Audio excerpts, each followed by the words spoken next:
You guys are all gonna be filmed today, is everybody okay with that? Yeah. I'm not in the picture, am I, right now? We're gonna film this, which is really cool. That's good. You guys get to keep it, and we'll get to share it with other people, so. But, and this is a church, That's one. so, you guys can, in the back, if you wanna move up closer, you can. If you don't want to, you don't have to, that's okay. But, I may ask you to move closer at the end there, so I got some cookies that I'm gonna hand out, but I can only reach so far. Hey, babe. How are you? You gotta get invoices at the end, because these that we charged to the building. Yeah, that's right. Everybody gets royalties. I was out in California one time, and somebody stopped me. I know, I It was was a news asking about that. and they wanted to interview me about some parking lot project they had going on. I didn't have a clue what was going on. And I told the guy, I said, I'm not even from here. And he said, you know what, it's late money, we just need a. So that's what happened. We started up on the news that night. It was the funniest thing, you know?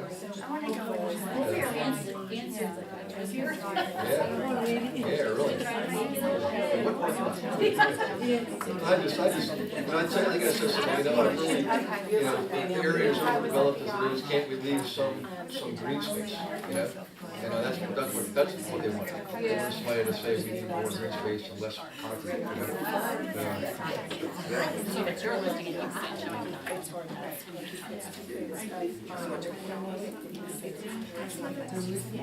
So we're up to about 2 people now. Come on in. What's that one? You know, I didn't bring one. Sometimes the market center will have one. Did you register online? Remember going to the they'll get that. You know, Jeff will get that in. You know,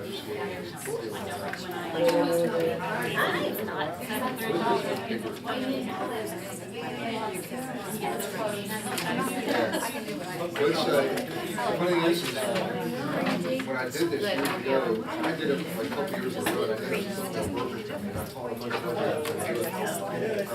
It's actually easy to get. Back then, we didn't have it. It's a real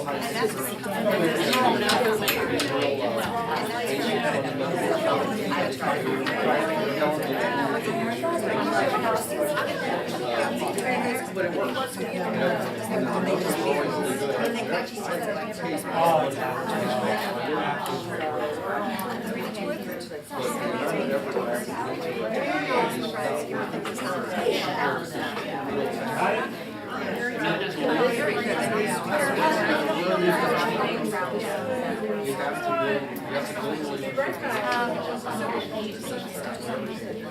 That's why I don't worry about some of those guys. Okay. We're going to get started here.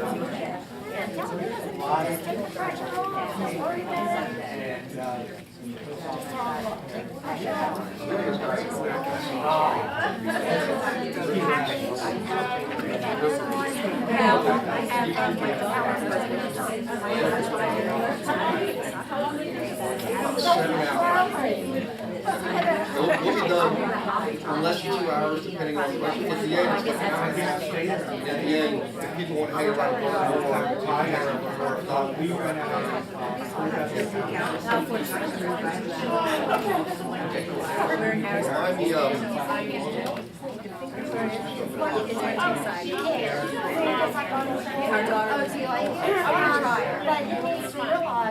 Let's find out going back to and I don't know whether Rob Warren does this. I just want to know, like, I know where there's it's really not a big deal, like I thought allergies, like, I just have a I never know. long time no see, my gosh. So, you saw this and you said I had to do this.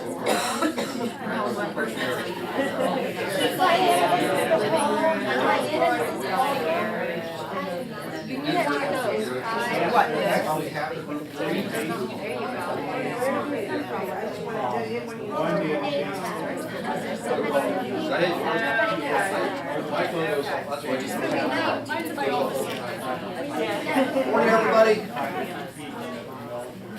My name's Gary Wilson, and I'm out here to teach you guys how to build a six-figure income in 6 months in addition to what you're already doing. So far, are we off on the right track? Yeah. Okay, good. I appreciate the opportunity to be here, and I thank Debbie for bringing me in. I've been out here all week at different offices, and I'll be out here next week. And then I'll be in State College in Harrisburg the week, Easter week. And after that, I take a week off to do taxes, I hope. And then I'm back actually in the Philly area the week of April 20th, Philly and a little bit of New Jersey. So, in any case, I am a Keller Williams broker.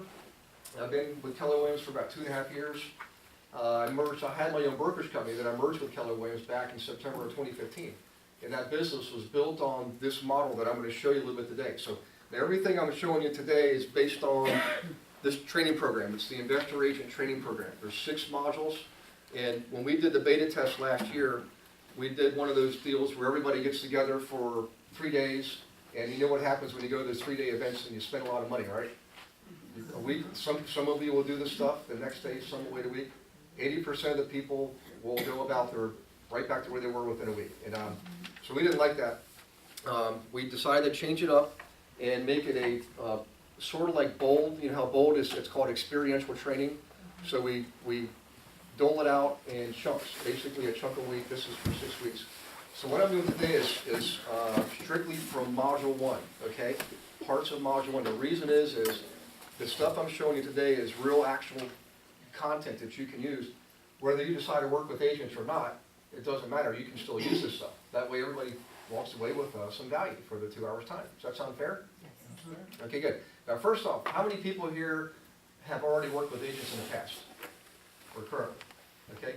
A lot of times those experiences really aren't that pleasant sometimes, are they? You know, those guys. What kind of agents are you talking about? Pardon me? What kind of agents are you talking about? Oh, I'm sorry, investors. Agents working with investors. Did I say agents? Yeah. Oh, I'm sorry. Yeah, agents working with investors. Investors can be sometimes difficult. They want to do the no money down, the FSBO stuff, and I don't advocate that. I used to do it myself, but it has such a low probability of success. It's really not a good use of their time or our time. So what I did is I figured out how to work with people, real investors who are really buying real properties with real money. And typically they're like chiropractors and dentists and engineers and teachers. Make great investors. So let's get started here. I'm going to skip by this real quick. All this is called the Wizard Formula for Success. It's, I'll just tell you real quick what it is. The W stands for be willing to get outside your comfort zone. And the reason is what I'm showing you today is in addition to what you should already have learned through, like I teach Ignite. Everybody here should have taken Ignite at some point, right? Has anybody here taken BOLD before? Good, awesome. I is investigate your dream. Z is zero in on your plans. A is take action, and this is where I see a lot of people fall short because I can teach you, I can instruct you on how to build wealth and income, okay, but if you don't use it, you're just going to be a smarter person, right? The name of the game here is actually take action, put one foot in front of the other, and I'm going to make it so easy. Walking out of here today, you guys will actually be able to do about 2 or 3 different things, okay? R is ramp it up. In other words, once you do it over again, just like any good system. Has anybody here ever been in scouting or the military? Yeah. Or an airline pilot? It's all about systems, right? You execute a checklist of systems, and when you get it down, you repeat it over and over and over again. And that's the second place I see people fall short, is they'll learn this stuff or anything, implement it, and they'll say, oh, I got it figured out, and they'll go right back to what they were doing because they're busy over here, and they won't get back to this, D is do it and don't do it alone. The highway of life is riddled with people who try to figure everything out on their own and not get training and coaching and teaching. My own experience was with investing is my first property I bought right out of college. But I only bought one property in 10 years. Part of it was because I was 23 and I did what most 23-year-old red-blooded American men do is I bought a boat and I bought a car and I was living by the water, so I was having a lot of fun. But the guy who taught me was my roommate's name was Socrates, by the way, and his dad was a Greek immigrant. And he helped us buy our first property. He didn't give us money, he just showed us how to do it. And I remember him literally pounding his chest saying, if you boys do what I tell you, you won't have to work for anybody else past the age of 35. So I get married when I'm 25 years old, have children, wake up when I'm 35 in Pittsburgh, Pennsylvania, and thought about what he had told me. And I did go out and I got a teacher. His name was Gerhard Flugfelder. He was an old German guy.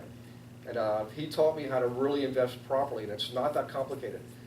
In fact, what I teach in the training program, I actually teach you what I teach investors. I just add on stuff to show you how to actually find these guys, okay, and focus your energies on the right properties. But in that first year, I bought 10 properties. So doing it on my own, I bought 1 property in 10 years. Getting the right kind of help, I did 10 properties in 1 year. Big, big difference. All right? So, whoops. Now here's why you should pay attention. Statistically, this is across the nation, and I've rounded these off. It's really like 95.6% of most agents, all of us here, focus on the owner occupants, because that's how we're taught, through Ignite, through, you know, all of our campaigns, you know, 36, the 36 touch, the 8, the 12 touch, the 8x8, all those campaigns are all geared towards owner occupants, because that's the majority of the business. But it's not 95% of the business. The owner occupied, the inventory in our country right now is about 70% owner occupied, which means there's 30% of the properties that are lived in by tenants. They're investor properties, right? So if you do the math, statistically, on average, 9.5 of us are competing for 7 deals, on average. And that's why it feels competitive sometimes. Who here has had their license less than a year? Yeah, it can feel pretty competitive, doesn't it, sometimes? Unless you start off with a real niche, you know? Don't worry, it will get better and it will get easier, I can promise you that. Just stick with it. Now, by contrast, that means less than 5% of us are catering to 30% of the business. So you do the math. You know, if life is tough over here, then you might want to consider working with investors. Because for me, it was like operating in a vacuum. And when I'll show you certain things today you can use, and you can walk away with it and use it any day. You don't have to stick around and learn about the training program. But if you learn this stuff and you just simply woke up and let the world know you're alive, mathematically speaking, you'll get 6 deals in your lap on an annual basis. It's actually better than that. But I just want to point out why this subject is so important. And we don't really have a curriculum like this right now in Keller Williams. We're trying to implement this. It can be a long, drawn-out process, but I'm taking the effort, making the effort to do it. And I'm glad that you guys have me here because this helps, okay? Now just to describe what happens for you new agents here, if you're pretty good, and most of you are, if you really go at this, you know, theoretically you can get a transaction in January, a transaction in February, but you have to build that relationship every time. You build a relationship, you get the transaction. You build a relationship, you get the transaction. Build a relationship, get the transaction, all right? You might get 12 deals at the end of the year. That's not a bad first year. We try to, we know we can teach you and instruct you to get 36 transactions a year. It might not happen your first year, but you'll be on pace to accomplish that goal. But with the investor agent model, it's actually better. So just bear with me. It looks like it's complicated, but it's really not.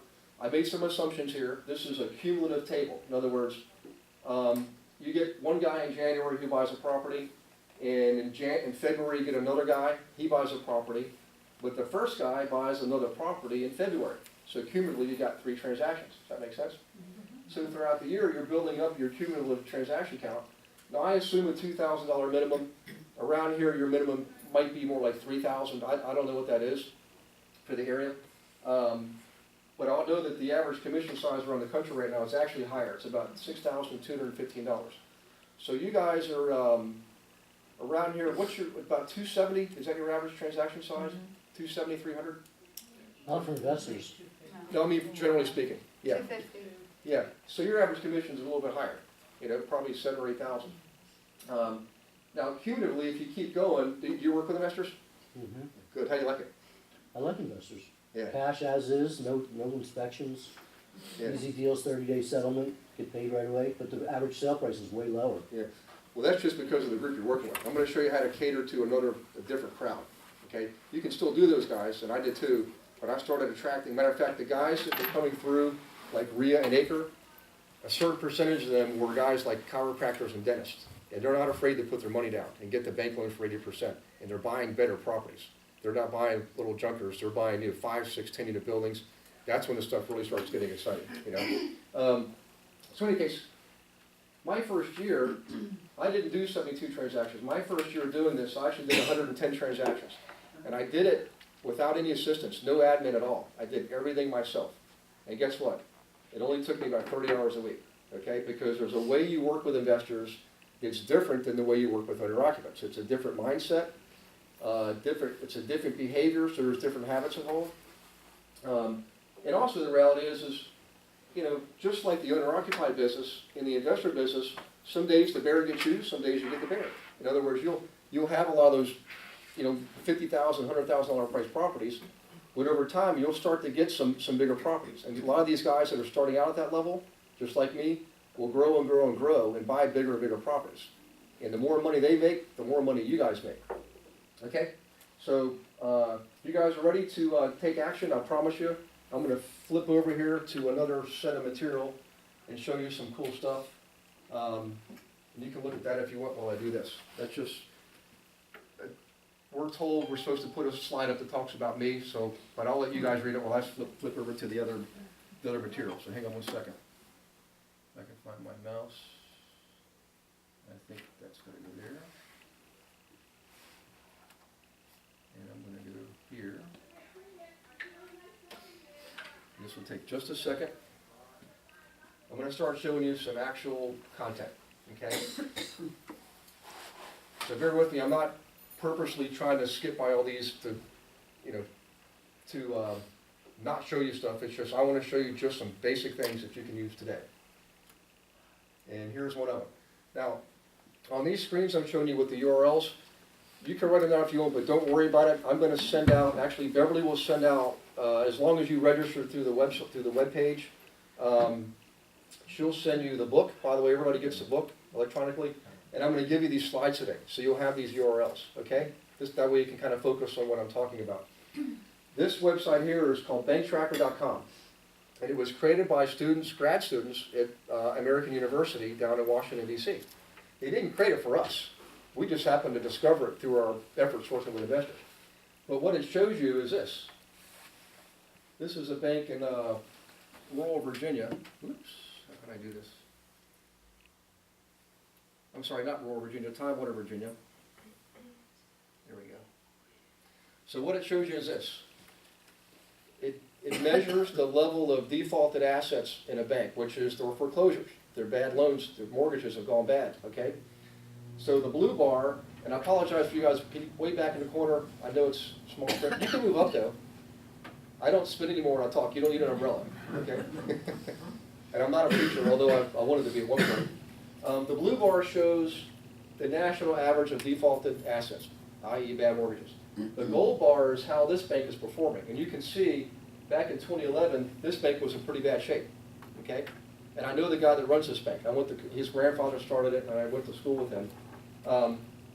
As of this past summer, he's actually doing much better, but he still has a lot of defaulted assets. I'll show you another one here, and I'm going to explain why I'm showing you this and how you can use it, okay? This is a bank out in western Pennsylvania. You'll notice that most parts of the country went through the recession earlier. Tidewater, Virginia was kind of an anomaly. They were 2 years late. But most of the country went through back in, 9 and 10 was the worst years. But look at First Commonwealth Bank. Would you say that they're in pretty bad shape at that point? They were. They had a lot of bad properties. So here's why I'm showing you this. Has anyone here ever sold properties for Fannie Mae and Freddie Mac and even on the buyer side? And aren't they just wonderful transactions to work on? Yeah. I used to hate those transactions. All the paperwork, the addendums, and they took away all my clients' rights. And actually I sold so many of them, literally a couple thousand, they started calling me. I actually had a contract with HUD and some of the others. I was an NRBA. And I thought, well, this is really cool. I'm pretty good. But I was working very hard for a little bit of money. Those little transactions, commissions did not justify all the work that was on. But here's what I discovered. These small banks, and I would kind of take a couple of quick notes here.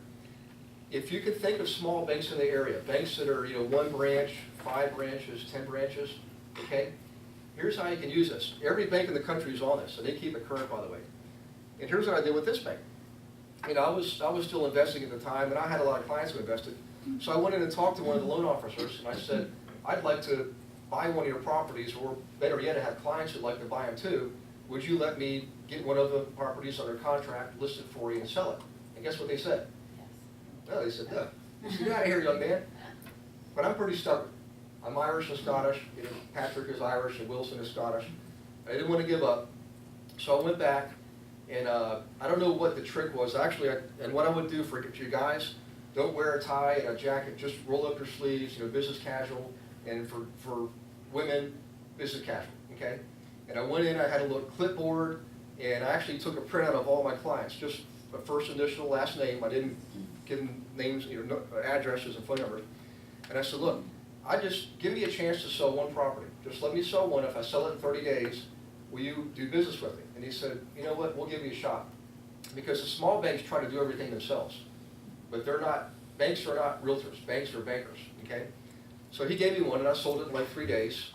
And I felt like a fool because he didn't call me back. I thought I just wasted time, because guess how much money I made on that deal? I did it for free. 3 months later, though, he did call me. Actually, I called him a couple of times. He called me back, and he said, you know what, do you remember that one? He said, I've been real busy, but we like that idea. We want to give you another one.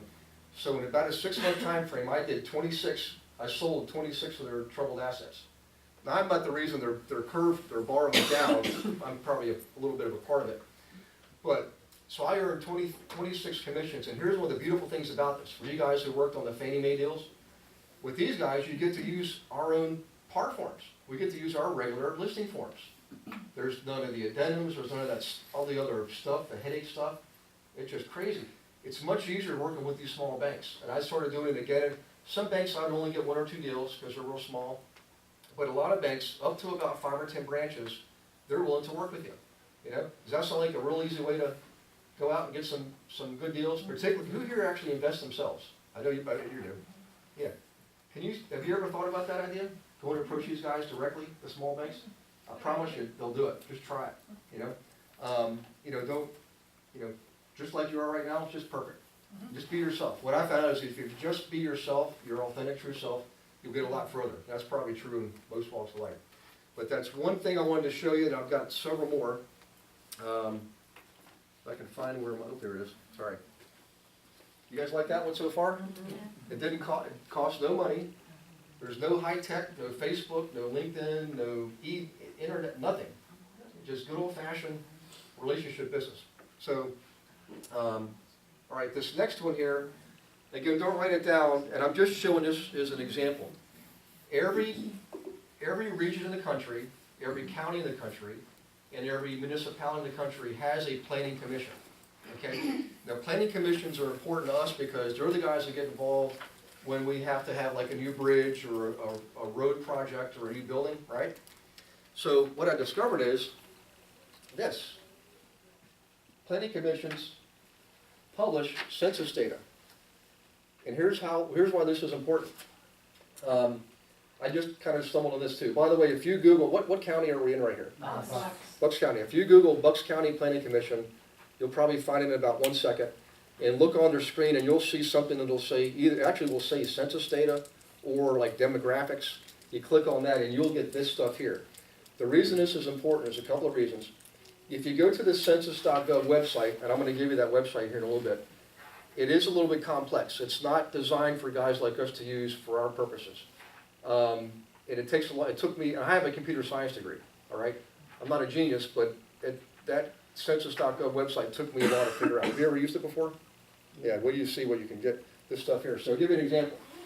This is a small township in western Pennsylvania called Avalon. And by the way, the census data tracts are almost synonymous with our MLS areas. Did you guys know that? Very similar, because an MLS area is smaller than a zip code. It's like a neighborhood, right? Same thing with census tract data. But check this out, if you guys can see this. This gives me the number of people in each age breakdown in 5-year increments. And I know in 2010, the last census, the largest group of people in this area were ages 50 to 54. Okay, now that was 2010, it's 2015. So if they're 50 to 54 then, how old are they now? 60. Yes. And what do we know about that age group? 76 million of them are going into the retirement age. And so they're going to be downsizing, they're going to be selling their houses or possibly renting them or moving into assisted living. So for us realtors, if you knew that about a particular area, where would you be spending your marketing dollars? Yeah, absolutely. At least make it a portion of your business. And by the way, one of the things I'm a big advocate of is always have at least 3 ways of making business with yourself. And you're very lucky because you're in real estate, you have a license. And your license is an income producing asset. I know you know what I'm talking about, right? Income producing asset. Your license gives you the right to go out and conduct business for other people and earn a commission doing it. I know you know that, but I bet you, have you ever thought of it as an income producing asset? Just like a duplex. You are a business. One of the beautiful things, is anybody here not Keller Williams? Okay, we do try to bring in recruits, by the way. But one of the beautiful things about Keller Williams is we help train and coach you to build your own business, your brand. You'll never see a KW billboard, right? And you might see an agent billboard, although I don't recommend them. But the point is we help you think of yourself as a business and approach business that way. So that's one thing that it shows you. Here's something else. By the way, the data you get, so you get the number of people in each age bracket, you get everything, race, religion, if they're college educated, the salaries, the average age of the properties, how many people are on subsidies, all of this really good data that you think would be helpful to investors if they knew that stuff, you better believe it. And here's something really important. I'm going to give you a couple of ratios to write down. In this neighborhood, I know what the percentage is of owner-occupied properties, and I know the percentage of renter-occupied properties. Here's why this is valuable. By the way, this one happens to be 55% owner-occupied, 45% renter-occupied. So if I'm taking guys out who are flipping properties, I want to focus on an area that's at least 2/3 owner-occupied. Does that make sense? The more owner-occupied it is, the better the area is, because people are going to be planting flowers and trimming shrubbery and taking care of their properties. Values will be higher, and they'll keep escalating higher too. That's how I use that. Now, on the rental side, I like to see a ratio somewhere between 1/3 and 2/3, and here's why. If it's greater than 2/3 rentals, and you're not like in a big city like Philadelphia, chances are you're in an area that has like a housing, government housing project somewhere close by, or a lot of subsidized renters. And when you have too many rentals, what happens is you tend to get, and you probably know this, it becomes more difficult to have a rental business. People don't pay their rent sometimes. People skip it on you and mess up your units. Now that's not I don't mean to, let me qualify this.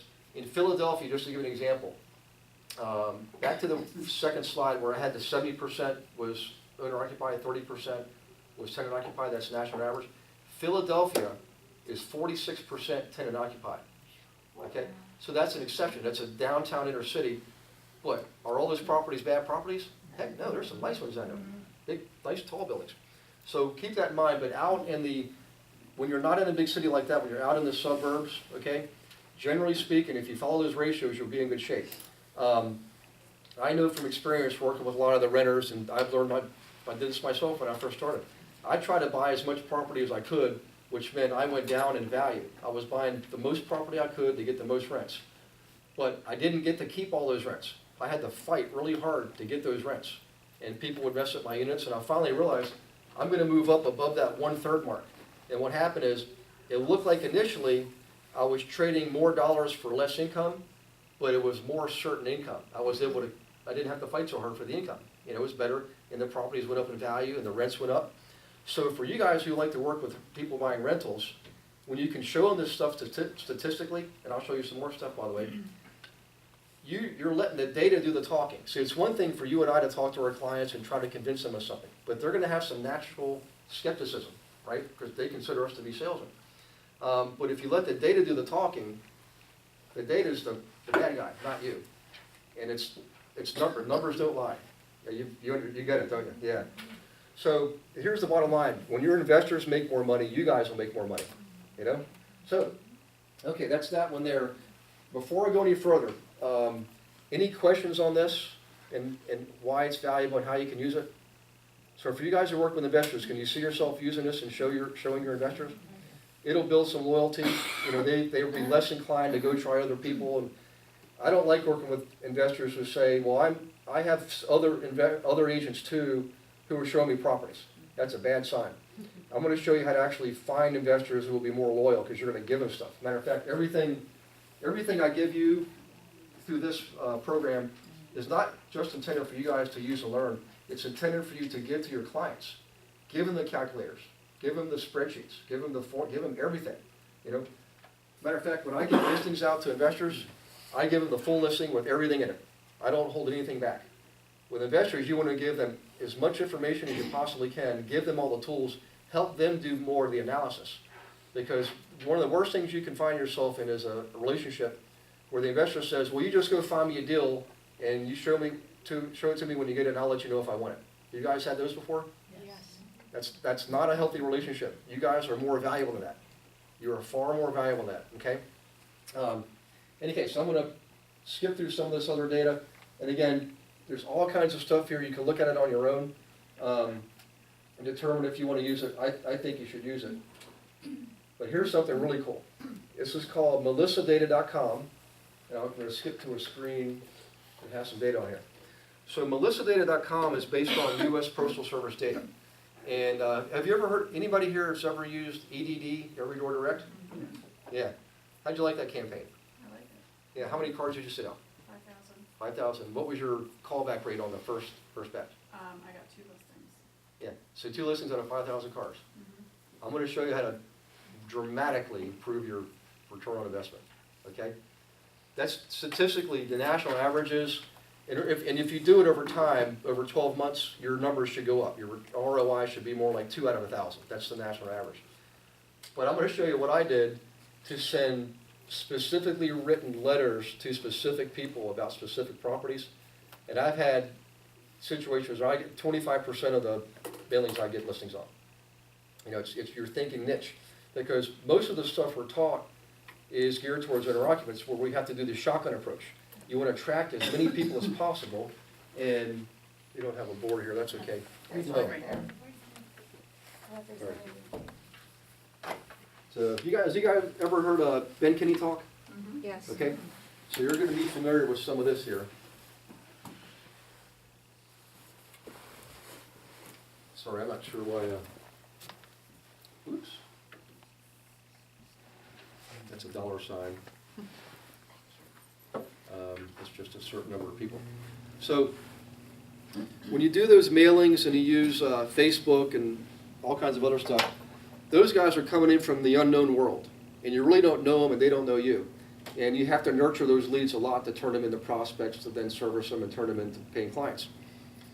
You want to get them from that outer band into here and then into the inner band. In my case, with investors, is only about 30 people. You know how we're all traditionally, we want 200 to 300 people in our sphere, right? Our CMS should have 200 to 300 people. With investors, you only need about 30.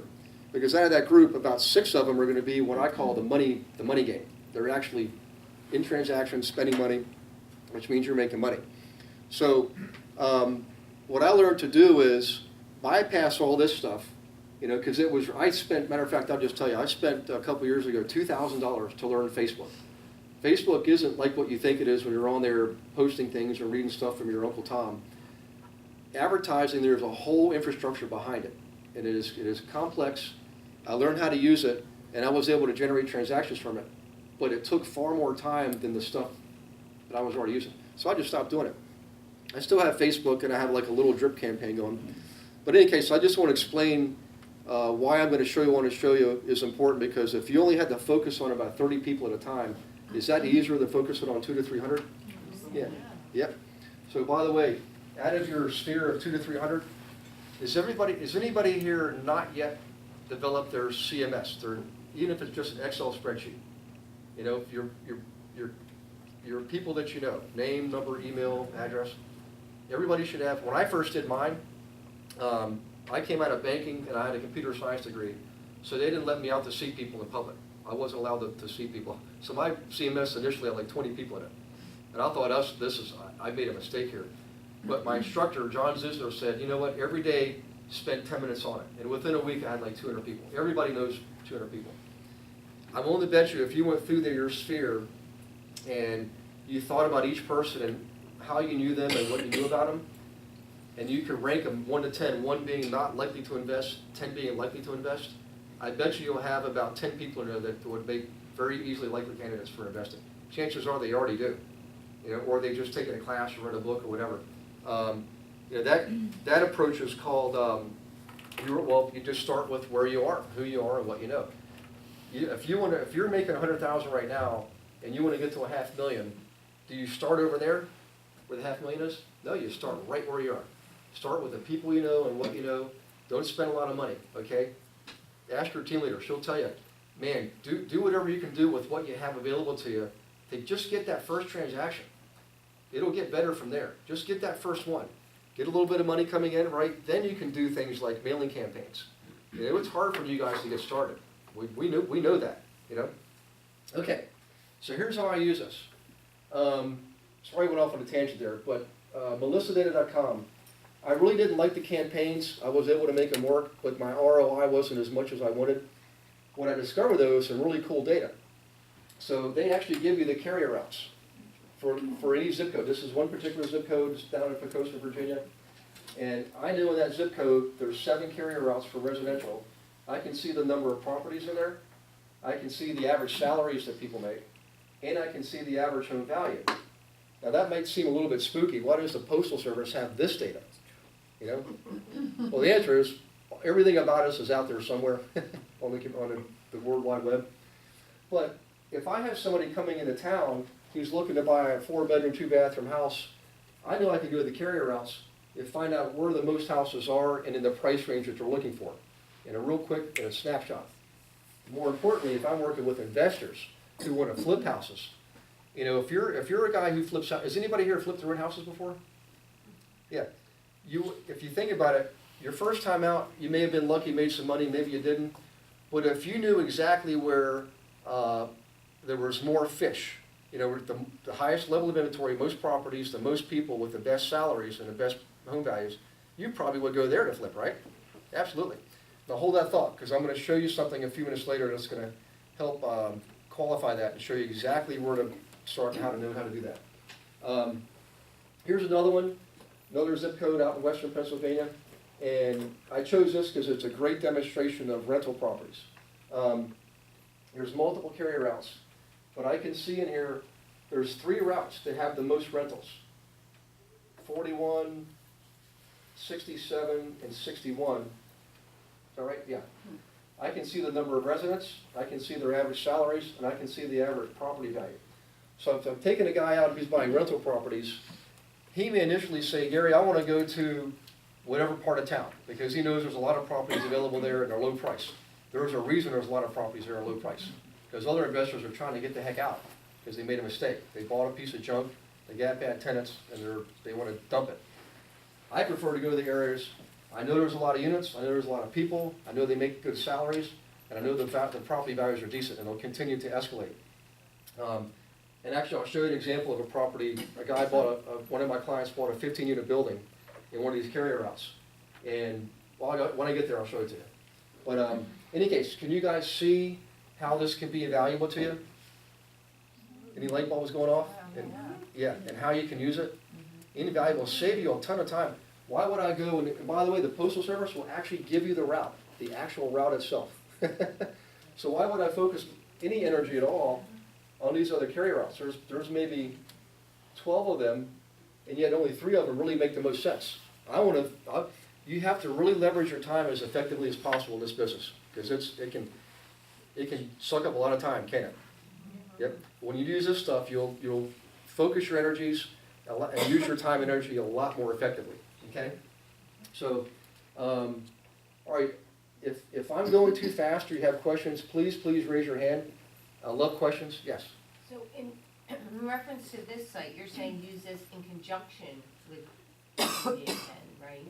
Yeah, here's what I'm going to do. Go here first, find out exactly where you want to zero in on, and then not only use it to take your investors, but if you did want to use your mailings, zero it in instead of just doing 5,000 on your neighborhood, zero in exactly where on what route you want to mail. Yes. If you wanted to do your mailing in addition to keeping your starting up with investors, right? You are very intuitive, because I'm going to show you a couple more things to help you even focus even further. Okay. So what I'm showing you guys, just to describe my method here, I'm going from broad, like detailed data down to specific stuff. I'm gonna show you two more things, and I'm gonna work backwards to show you how I use it all together. So you know exactly what areas to go to, where to start, and where to focus your energies on writing letters. Yes, thank you very much, by the way. You get the gold, if I had a gold star, I'd give you a gold star. Okay, I have some Girl Scout cookies in my car. I bought them to travel, I love Girl This is Scout awesome cookies. information, thanks. Yeah, I like the do-si-dos and the, Yeah. I get like 4 boxes of them. Okay. You can remember this if you want, it's somewhat valuable. Zipcodes.com is what it is, and here we go. Oops. That's not working. Maybe this way. You need to click to the left, it's like the, right click, left click on the mouse. Let me just do that, yeah. Oh, all right, I'll do this. I got my pointer. Okay, zipcodes.com. For every zip code, we'll give you real high-level data. I don't use it a lot, but I will show you, I'll explain how and why I use it here in a minute. But it gives you everything about the population, average household size, really good high-level stuff. So if you're going into a zip code you're not familiar with, maybe start here just to see if you even want to go in that zip code, okay? So again, I'm going to give you all the slides. At the end of the day, Beverly will send them out to you. If she doesn't get to it today, she'll do it Monday. When I leave here, I do have to drive to Ontario, so I've got a long drive. But if I can, I'll contact her, let her know, and then she'll send the stuff out. I'm going to have to scan some things in anyways. Okay, here's the census.gov website, and it's called Data Tools. That's the page you want to go to learn how to actually use the data.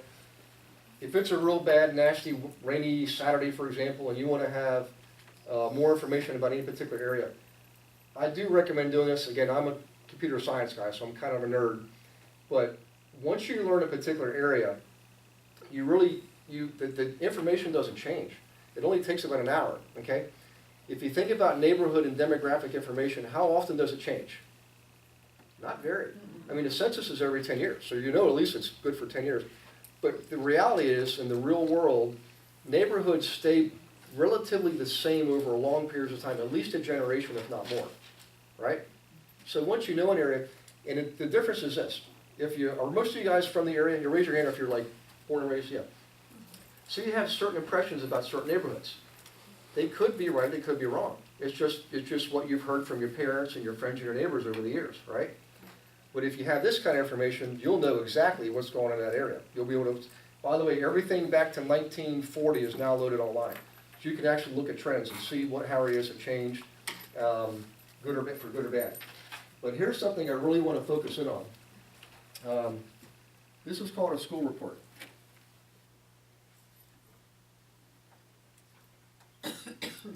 Okay, who's telling me to scroll down? Oh, good. Oops, sorry about it. Sorry, guys. I'm being Okay, now let me see if I can figure this out. This is one of my favorites.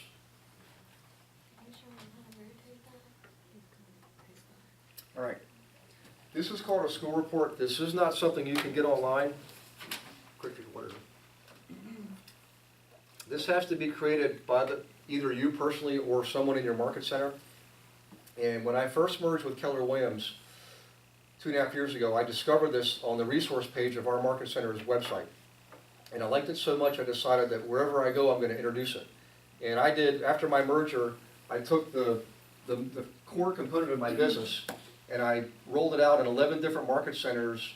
You'll love this. I did 11 market centers. I put a team in 2 states and 3 MLS areas. And I did it in 6 months. Yeah, it's all referral. I generate referrals literally from Stockton, California to Cherry Hill, New Jersey. Those were 2 we did last week, just from the marketing. So, in any case, this is called a school report, and the reason this is so valuable is when you have somebody come in from out of town and wants to buy, they have 3 children, they want a 4-bedroom, 2-bathroom house. What's the second thing they always say? I want a house in a nice. Yes. Yes. And so do guys who flip houses. Don't they want to flip houses in a nice school district because they're going to sell?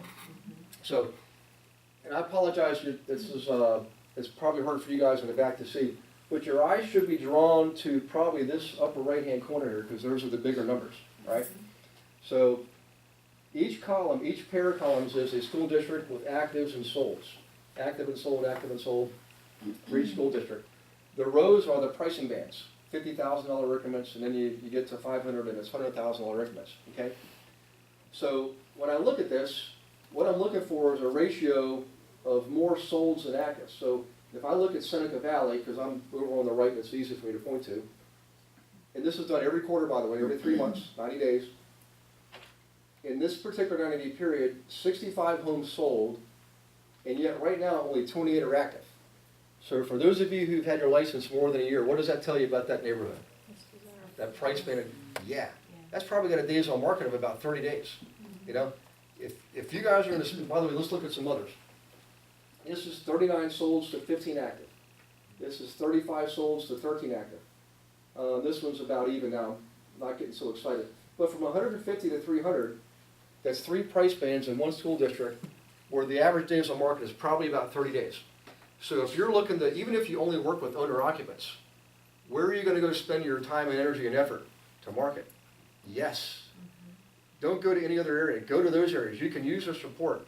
So the way the report's built, by the way, Debbie, if you want to have your, like your Dofi do this once a quarter, you just do MLS searches on the school district for active, school district for sold, and the different price bands. The first time through, of course, is going to take a while, and you build an Excel spreadsheet. Then you just populate it every quarter. You just repopulate it. And every agent in your office can use that. I mean, it's a wonderful way to help you guys know where to focus your energies on. Instead of just making an assumption because you lived here your whole life, use the real data to tell you where to go. Who here is brand new? I think you had your, yeah. Can I describe something real quick? It's called circle marketing. You know what circle marketing is. But I have my own technique. It's just an aside, but it'll help this guy really get going here. So here's what I do. I'll do a search on that area, okay, and I'll ask for the pendings, the solds in the last 3 months, and the actives. And what I'll do is I'll do one sheet, one report per page, and I'll put the sold on the top, and at the bottom, I'll handwrite my name and my phone number and my email, and you have to disclose to your agent, so your address, all that. I won't put my business card. And what I'll do is I'll run off about, I don't know how big the neighborhood is, could be 150, could be 250. I'll run those off, and I go out on a Saturday morning. And it doesn't matter what time of year it is, either they're gonna be shoveling snow or cutting grass. And you can't put it in their storm door. I mean, you can't put it in a mailbox, it's illegal. You can put it in their storm door, but the reason I like Saturdays is, everybody's out doing stuff. So I'll just walk up and I'll say, you know what's your first name? Tim. Tim. Hi, I'm Tim. I'm from the area, I just got my license, and I was interested in what's going on in our neighborhood, so I decided to do some research. And I really liked what I saw. I'd like to share it with everybody in my neighborhood. Would you like to have this? And most people want it for, what's sold? Oh, that's sold for how much? This one's pending. First time I did that, I actually didn't get any sales, but here's what I did, because I'm stubborn. Well, first thing is, I want to explain something here. If you notice, I wasn't real salesy or pushy. I didn't give them a glossy brochure, which is what a lot of us do, right? We'll go hand out our brochures with I'm number one, and I'm ABS and CRB, and you know what I found out? The consumers don't even know what that stuff means. It's important to us, but they don't know what it means. What I realize is they don't want to be sold, they want to be helped, okay? So here's what I did. I did that. That was like my baseline for the year. And then every time something would change and a house would sell or go active or go pending, I would take the immediate homes around here, 10 or 15 or 20, and do the same thing just for that little area, right, and print those off, and go out the next Saturday and hit just those houses, not all 250, just the ones around. It's like dropping little pebbles in a pond. And what happens after a period of weeks, people get used to seeing you. You're not saying, hey, if you know anybody looking to buy or sell a house, call me. Because people are so used to hearing that stuff, it's just, they get callous to it. If you're just saying, you know what, I just want to show you the house, what it's sold for, is that okay? Thanks, have a nice day. I promise you, over a period of weeks, when something does come up, when they're having a cookout, and somebody says, you know, we just got transferred, we have to sell, they're going to say, call you. Because you were the guy that gave them helpful information.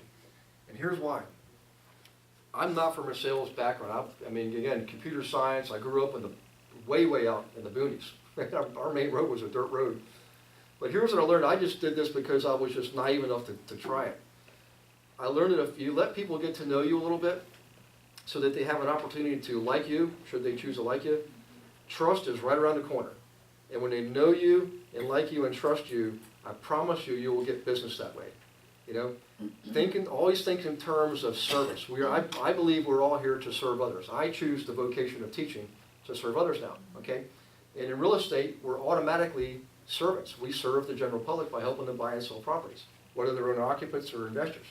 So if you think from those terms, how can I help? I promise you the dollars will follow.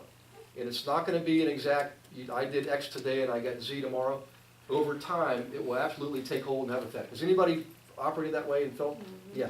It's the gospel. I swear it works. I don't have any science to prove it all out. I didn't study that stuff. I just know from my own experience, you know. So in any case, here's what I do. So when somebody approaches me, whether they're an investor or a owner occupant, and they're new to the area, I'll always start with their school report to figure out, you know, particularly for flippers. If a flipper says, I've had this happen before too with flippers. They'll do a real good job on one flip and make a lot of money, and they get excited and they get too confident, and they say, hey Gary, I want to do $1 million flip.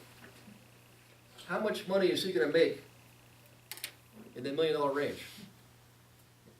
Goose eggs, because nothing's moving down there. All the movement's up here. So here's why this is so important. If you're taking out flippers, show them this stuff and say, why would you ever flip a house down here when there's no activity? That house is going to sit there for probably 2 years if it's $1 million. If it's 500,000 or more, it's going to take about 270 days on average. If it's $1 million or more, it could be up to 2 years.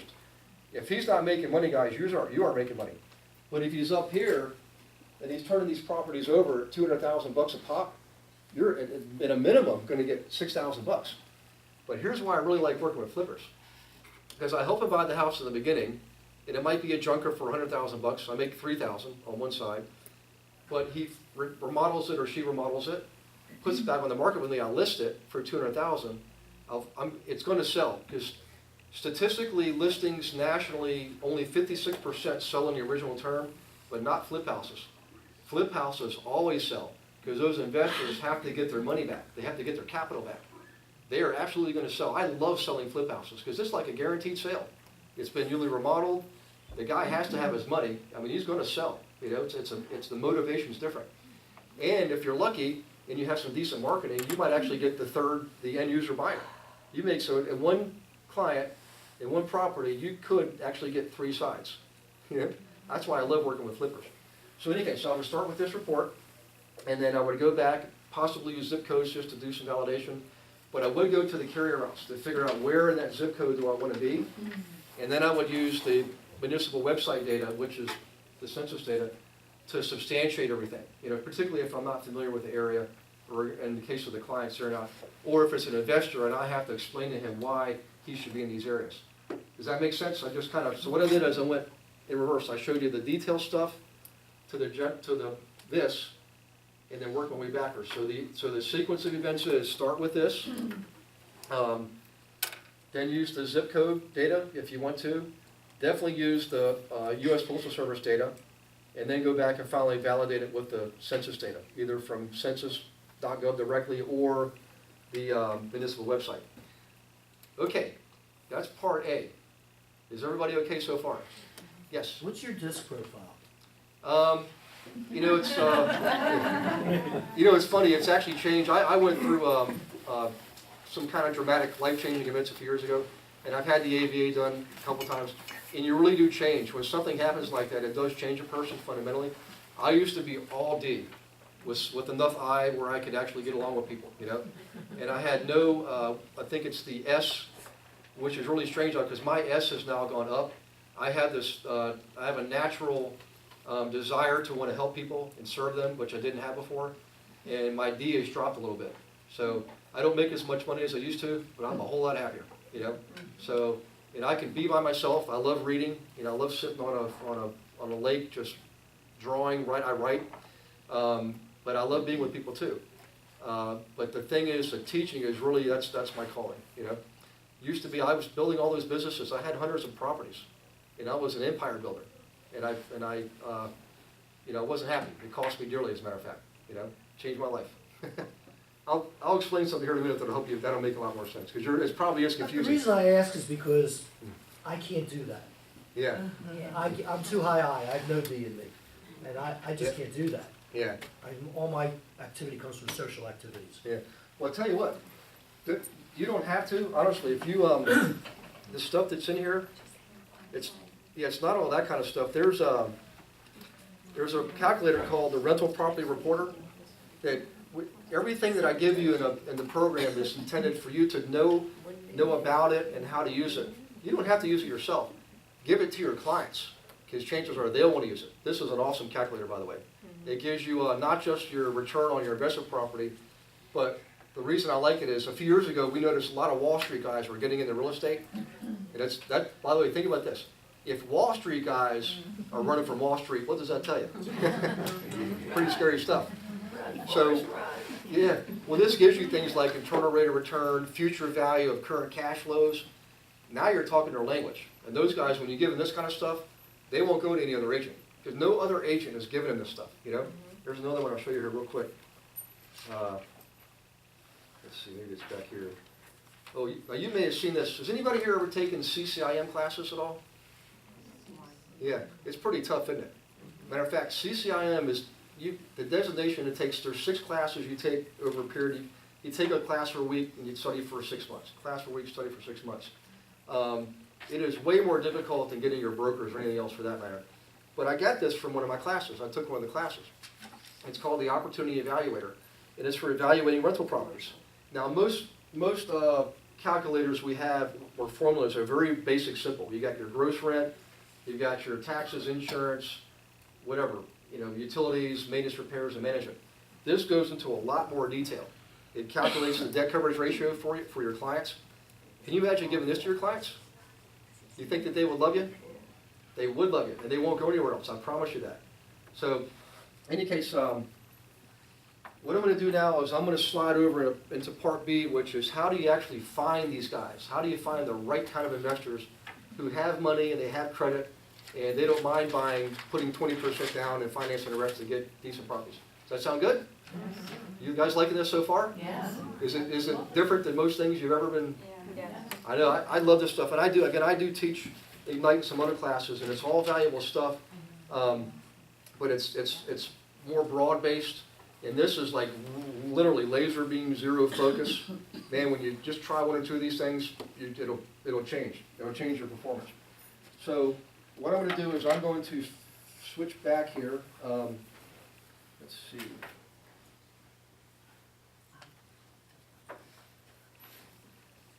And let's go back here. Okay, let me see what I've got here. This building here, actually I bought this back in 2008. Now up to this point, I had owned some duplexes and 3 units and 4 units and 5 units and things like that. I'd flipped houses. But more importantly, I had been serving investors for quite a while. Now the funny thing is you're probably going to chuckle at this. When I first got my license, I got it for myself. I just wanted to use it for my own investing purposes. I didn't even want my wife would say, can you help Terry? They want to go buy your house. And I would say, no. I wasn't that bright. And after a couple of times I realized, wait, I've got an opportunity here to develop another stream of income. It actually came from the investors, because I started teaching investors how to invest, just, lightly, and I did community workshops. I'm going to describe to you how to do one, by the way. Easy and free.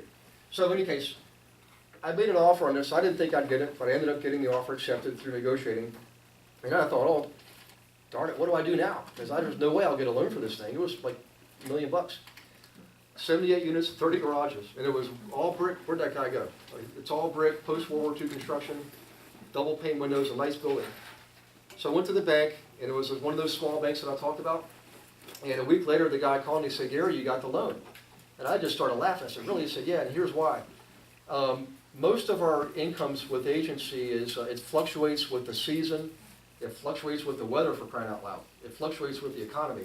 But he said, your income has been absolute rock steady for the last 3 years, and that's exactly how long I was servicing investors. And I don't want to give you how much it was, but it was pretty substantial. So I bought this building. I'm actually getting ready to sell it. But I got that because what allowed me to buy this was the fact that I was serving investors on a regular basis. I learned, you guys heard of Zig Ziglar? Yes. I love that guy. He just passed away this past summer. He served, my grandfather served with him, and when I got his first books, probably a decade or maybe 15 years ago, I got his book, Goals, and I was visiting my mom, and she said, "What's that guy's name?" And I said, "Zig Ziglar." She said, "He used to come to our house on Sundays in South Carolina. Not all the time, but he lived in Florence, South Carolina. My family lived in upstate South Carolina. And he and my grandfather knew each other. So on his travels, he used to sell pots and pans. Zig Ziglar sold pots and pans. He'd come to my grandparents' house and have some, I never knew the guy. It was just one of those coinky-dinkies, you know? In any case, what's his famous saying? If you will just help enough other people get what they want, you'll be able to get plenty of what you want. I promise you guys, serving investors, you not only will learn more about the business, because every time you go out, you're going to learn more stuff. You're going to find yourself starting to see some of these deals too, for yourselves. And that's what started happening. Not every investor can buy every property. You might find 2 or 3 really good deals. Are you going to let them just go away because you can only buy one? Heck no. Call your other clients. And more importantly, if you save up enough commissions, buy one yourself. Keller Williams is a very big proponent of investing. I mean, Gary Keller himself wrote The Millionaire Real Estate Investor. Linda McKissick, I'm going to be in her area, by the way, next month, Linda's area, wrote Hold, and Gary wrote Flip. You know, if you're in the business, the rest of the world thinks we're kind of weird because a lot of us don't invest. They don't understand, you're an agent, why don't you invest? Well, we don't have a lot of curriculum to teach us how to do that stuff. I teach you how to invest. I'm actually teaching you how to invest in this program, but really for the purpose of serving other people, because I know when you're out there, you're going to learn a lot more, and you'll get to the point, you know what, I can do this. I can buy my own duplex. When you get to that point, guys, and you have that residual income coming in, you won't worry about how am I going to pay my mortgage next month, because you know you get 3 transactions this month and you get nothing next month. You know that you'll have other problems. You know you have to try to balance your life. I will tell you this. I've had people tell me, well, I want to just do what you did. I want to be like you, and I will tell you, don't be like me. You can be better than me. I did it the hard way. It took me 29 years to perfect all this stuff. 29 years. And I'll get into some more details in a little bit. But in any case, here's an example of a guy who elevated, buying duplexes and 3 units. His name was Mark. Bought this building 3 or 4 years ago. It's a 15-unit building. He actually paid $450, but we put $100,000 in chattel. You know, it's a technical term. Don't worry about it. We just documented $350. So I made about $13,500 on this. Last year, he bought it as a flip. You can actually flip apartment buildings. You don't have to just flip single-family homes. So he made me put $80,000 into it. So I listened. We raised the rents, and I listed it for him last year for $750. I sold it in 11 days for $725. So good old Mark, who was buying smaller properties and kept working his way up, because I can demonstrate to you mathematically how you make more money doing it this way, not the old buy the junker way. That way you'll stay down here forever. You'll never elevate. Well, I have different investors at different price ranges, Yeah. so. You want to get them to keep moving up, step up the ladder, because this guy, where he started off, was the little properties. In any case, he made, you know, minus his cost, he made over $200,000 on this deal. You know, now I made with one client and one property, I made $35,000 because I got 22.5 on that side. He was so happy, he took me to Vail, Colorado with him for a week skiing, staying at his house overlooking the slopes of Vail. And, you know, I'm about as regular as you can possibly get. You know, for stuff like this to happen to me, I just, every day I wake up and I say, thank you, God, for all that's happened. I just, you know, in any case, I love skiing, so Camelback, Seven Springs, when the slopes close down, usually they're telling you, hey, the slopes are closing down. You ski to Vail, Colorado, you get down at the bottom of the slopes, there's a chef there with a silver tray full of hot chocolate chip cookies. Hey, did you enjoy your day skiing? Here's your chocolate chip cookie. There's somebody with wine over here. Like, now this is the life. But that stuff starts to happen with these guys. I've learned over the years, by the way, Mark Lando has a saying, and I've lived this too. I have developed more friendships from business than I ever developed business from friendships. You know, you can do that with investors, because with owner-occupants, you might develop some friendships, right? But more often than not, you'll never see those guys again. Even if you try to keep up with them with drip campaigns, you never see them again. But investors, you actually get to know them, right? I mean, we go to dinner. I have a couple pilots that are clients of mine. We've become really good friends. We go out and they are a how. If you want to have fun, go hang out with a couple of airline pilots. You might never fly again, but they're a lot of fun, you know. So in any case, by the fact he was referred to me by this guy, Ali Baum, he did this last spring. It was only $270, and I made maybe $8,000 and some change on it, which is, you know, not average.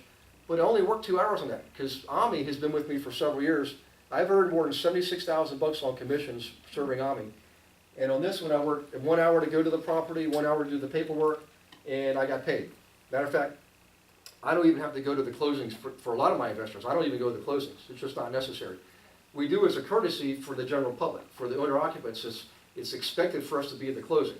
But a lot of times, we really don't have much to do there, right? We get our check, or you might make some photocopies or something. These guys, it's not necessary. Investors become a lot more sophisticated over time and more educated, so they become more independent. They still like you and want you and need you because you have the license, but they're more independent. Okay, the workload shifts to them over time. So what I want to do is I'm going to describe a few ways of how you actually get these guys. Are you guys on Trend up here? You are so lucky because you're attached to CRS, your tax assessment database. Okay, what I used to do years ago to get good listings and find properties to sell to my buyer clients. And this is really important right now, because right now inventory is tight, isn't it? Yes, it is. So here's what you want to do. I used to order the property data from the county, and I'd get it on a disk, and I'd load it to my hard drive, and it would be segmented by property type. Single-family homes, duplexes, 5 units, you know, whatever, strip malls and storage. And I learned that I could build a search on it using Excel to say, give me all the 4-unit buildings in zip code 1, 2, 3, 4, 5. And I might get 25 or 30 4-unit buildings.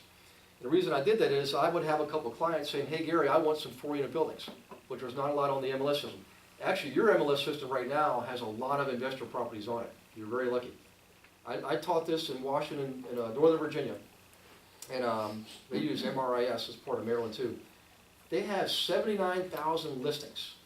And guess how many multi-unit buildings I found on their database? None. That's like weird. That's beyond the script. How do you have no multi-units out of 79,000 lists? You guys in Philadelphia and Trent, you've got a lot of investor properties out there. But in any case, so what I would do is, and I take some notes here because this is really, really good stuff, and it made me a lot of money. Instead of doing, where'd she go, the girl back here, that did the postcard campaign, instead of sending out 5,000 cards, what I would do is I'd find those guys that own the 4-unit buildings, and I'd write only them the letter, maybe 25 letters sometimes. One time there was 24 letters. Matter of fact, I'll describe it to you. So it was one street. It had 3 units or 4 units on each side, 12 on each side. I wrote those 24 guys. And by the way, when you send out mailings, how often do you send the mailing out? How many times? Yeah, I do it every month for 12 months. Yeah. So I sent a letter out to these guys, and I'll describe the letter to you in a minute and show you exactly what I said and how to address it. Over a period of 3 months, the first thing is I did get callbacks from 12 other people. That's a 50% callback rate. That doesn't happen with postcard mailings. It does happen when you write a specific letter to a specific person about a specific property. So I didn't get all the listings at once, but I did get 6 listings out of that deal. It took about 3 months.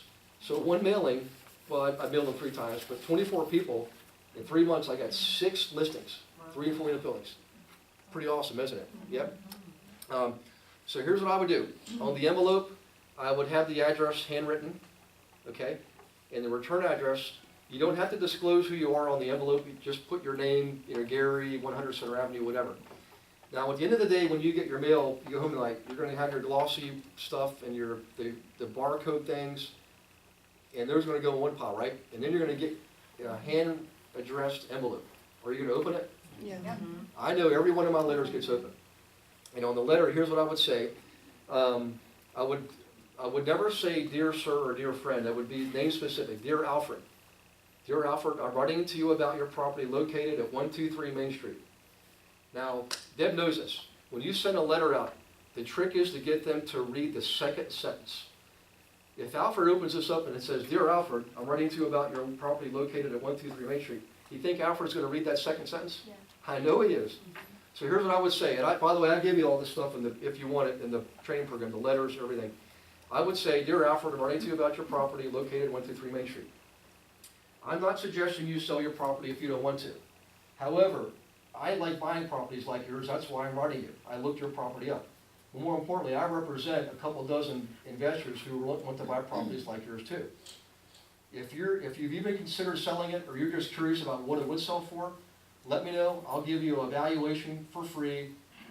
No questions asked, no obligation. Do you think he might respond to me? Over time he will.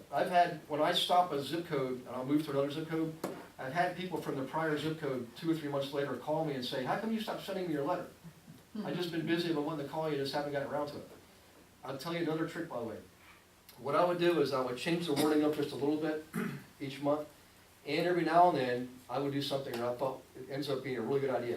I would actually do a MLS report on the 4 unit buildings that sold. So if he has a 4 unit building, I would say, MLS, give me all the solds for 4 unit buildings in this area in the last 3 months. And I would say, hey Alfred, just to give you an idea, here's what sold 4 unit buildings in the last 3 months. Do you think, I mean, if I'm an investor, I'm going to appreciate that information. I didn't send him a glossy brochure, I sent him real meaningful information. Sometimes I would send an article that I read, like this, for example. This is really good news for us guys, by the way. Mortgage giants set to loosen lending standards. This is Wall Street Journal. Is that good news? It is good news. Now, I hope it doesn't go back to like it was in 2005, where dead people were getting loans. I mean, that was bad news for everybody. By the way, I have to point this out. This is the German chancellor literally pointing at Putin saying, get your, you know what, out of Ukraine. I love that picture. I just had to bring it up because it's on the cover. But the article about the lending, that's really good news. Who here feels like 2015 is shaping up to be a really good year so far? All right, good. We got about 25% of you. That's good in there. It is a good year, guys. Definitely get involved. Whether you do this or not, whatever you do, grab a hold of a system and implement it. Remember, it's meant to be duplicated over and over. Once it's proven, just keep doing it over and over again. I promise you this year will be an awesome breakout year for you guys. I promise you that. Okay, that's technique number 1 for how to get listings. Is that okay? No high-tech stuff. I mean, a stamp, an envelope, and a letter, and a little bit of research. And it's all free. I used to have to pay for that data. You guys get it for free, Sorry, yeah, go ahead. What if you don't have investors? Can you still? I'm going to show you how to get those guys. Yeah, good question. I love this crowd. These guys are good. They're awesome. Yep. Are you using local investors, or are you using like big money corporation investors, or does it not matter? Actually, it's funny you mentioned that. I started attracting people from California and Germany and Australia and Canada and New York, just because I had an online website and they were seeing what I was doing. But more importantly, people can find out how you're performing. People were looking at how many properties I was selling, and they were all investor properties, Matter of fact, oddly enough, I just got ranked again the 15th, number 15 in our region. Out of 8,000 agents, I was number 15 this last year. You know how many days I was actually in that region? Actually, physically there? I don't know, probably 30 days. People just assume you're still out there doing this stuff, at least for me. So in any case, something interesting really happened back in about 2010. The economy was tanking. Wall Street guys were scrambling to find something to do with their money. The Harvard Endowment Fund sent somebody to come visit me in Pittsburgh, and they said, we want to buy as many properties as we can possibly get, because they aren't dummies. They're smart people, and they understand the value of real estate and investing in real estate. And we actually helped them. They wanted to spend about $100 million, and I said, yes, number 1. but number 2 is, I don't think you can spend $100 million in Pittsburgh.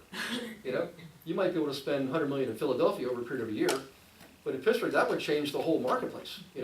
So we ended up spending they spent about $10 million, and then they went to Chicago and Macon, Georgia, Memphis, Tennessee, St. Louis, Missouri, places like that. Now, I'm not saying that's going to happen for you, but it happened to me because I was in the game, swinging the bat every day, taking my base hits, taking those $100,000 deals, every now and then getting a home run, And when that happened, I called my dad and said, Dad, you're not going to believe this. These guys, Harvard, came to see me. And he said, what are you telling me? You want to go back to Harvard? I said, no, I'm done with school. In any case, let me keep moving here. I was off on the letters. Oh, okay. So, a couple years ago, yes. sell them in all the different states? No, all around Pittsburgh. They wanted to deploy in Pittsburgh. Okay. They were looking at what areas had the greatest value, what had the greatest value, and Pittsburgh is a great area to invest in. But Okay, so what did you do with ones in Chicago? Further? yes, yep. So I actually built a referral business because I had so much stuff coming in, I couldn't handle it. And I started referring things out. Then I started creating a presence in different parts of the country and getting leads that way. And we actually convert our leads. We don't hand them out cold. Beverly, who sends the stuff out, she screens them. Timing, motivation, readiness, willingness, ability. So by the time you guys get them, they're actually warmed up prospects. They're, we actually have them get pre-qualified. Does that sound like a good referral to get? Yeah, it is. So here's what happened a couple years ago. I don't want to dwell on the negative, but so I was going through this long divorce, and of course the attorneys were all over this because they just, it was just a bloodbath.